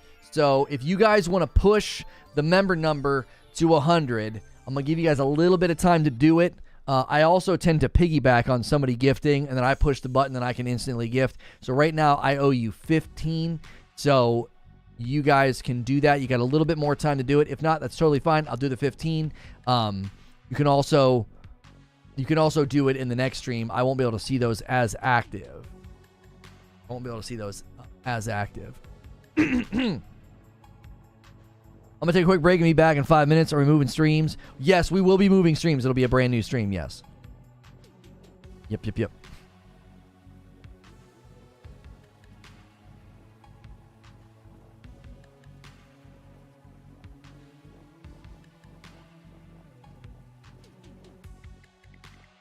Yeah, I've not tried out the PSVR 2 update for No Man's Sky. I played Gran Turismo last night.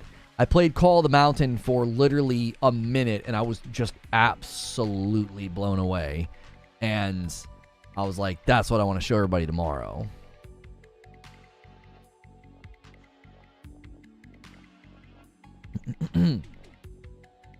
Brace yourself, redirect will probably crap the bed again. We haven't had any issues today. YouTube was doing something yesterday. I don't know what they were doing. I literally deleted a short on Ceasefire because it got 5 views, and I re-uploaded it today, and it's got 940, which is great for that channel. I don't know what was going on yesterday. I really don't. Shorts are still performing in an odd way. Like today's short was off to a great start, and then they just stopped. They just stopped it.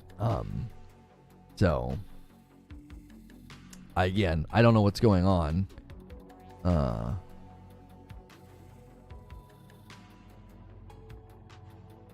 You say earlier that we will be going back to New World for new seasons, but not until then. The CEO of Tango left.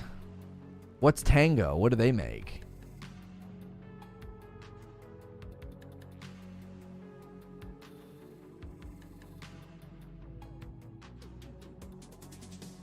That felt good. I don't think I can play New World before the update, Damon. Because no one's gonna care to watch me play New World between now and the update. They're gonna want to watch when the update hits. Oh, they're the ones that made Hi-Fi Rush? I'd be interested to know why he left. Is he retiring? Is he at that age, or does he want to move on to new things? Does he confirm that he's decided to leave in the coming months? Creative leader, supportive mentor to young developers, Evil Within franchise, Ghostwire Tokyo, and of course Hi-Fi Rush. We wish Mikami-san well in the future. Because he's old. I was gonna say, he might just be retiring. That might not be any. There might not be anything concerning about that at all. So, all right. Let me gift you guys 15 real quick here. Let me gift you 15 members. Member gifting. I'm gonna have to do a 10 and a 5. I'm gonna have to do a 10 and a 5. There's a 20 option, but there's not a 15 option. All right, let me do 10 first. He said he was planning on retiring months ago. Yeah, so it's not news then, sounds like to me. Sounds like to me it's not news. This is a great reason to stick around to the end of the stream. It increases your likelihood of getting a membership. So there's the 10. Krillin Time, AB, Tyler Pastor, Jacarama, Chris, WMG Productions, Orange Spawn, Hannah N, James Garcia, Samurai, Tenchi, 2, 4, 6, 8, 10. Okay, all 10 have gone out. Here comes the 5. Here comes the 5. In the pipe, 5 by 5. Okay. This. Hey, M-Man June got one. Good to see it. Crispy Mantis SOS now. Jaskarin and Emrys 16. Let me send out a tweet about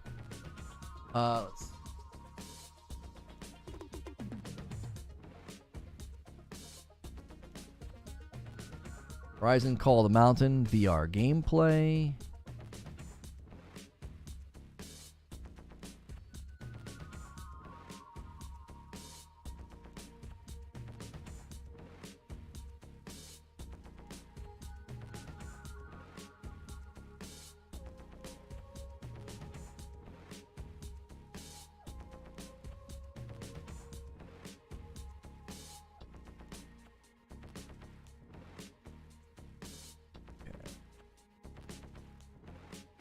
Upgrade around March 1st. I'll actually have the money then. Hey, man, you do what you got to do. You do what you got to do. Now, let me retweet and tweet and all of that.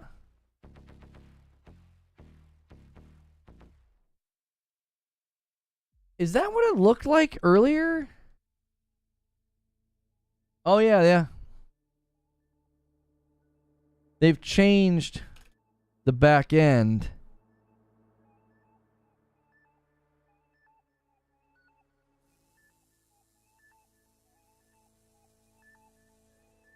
Okay.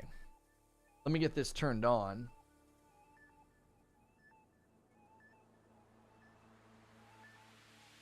All right, let's get this ready to go. Let me turn off the timer. Stop that. Choo choo choo.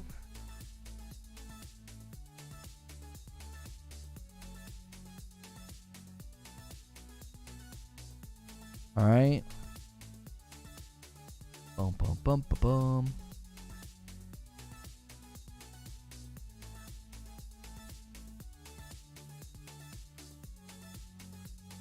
Okay.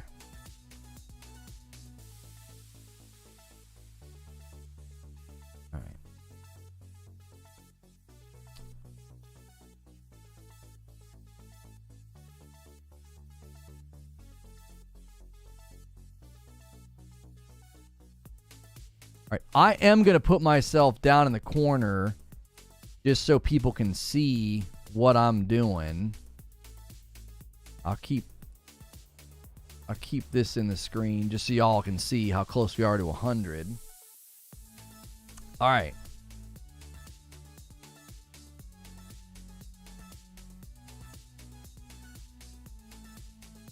And if you guys don't want to ride the redirect, you can use the link in chat. It should redirect you to the new stream. If it doesn't, use the link in chat, or you can come back to the page. You can come back to the channel, and it should be the new thing.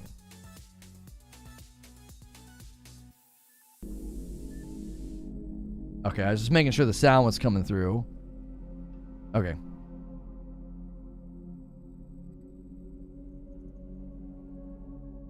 All right, I'll turn that on in a second, because it just kind of launches right into itself. It is beautiful. All right.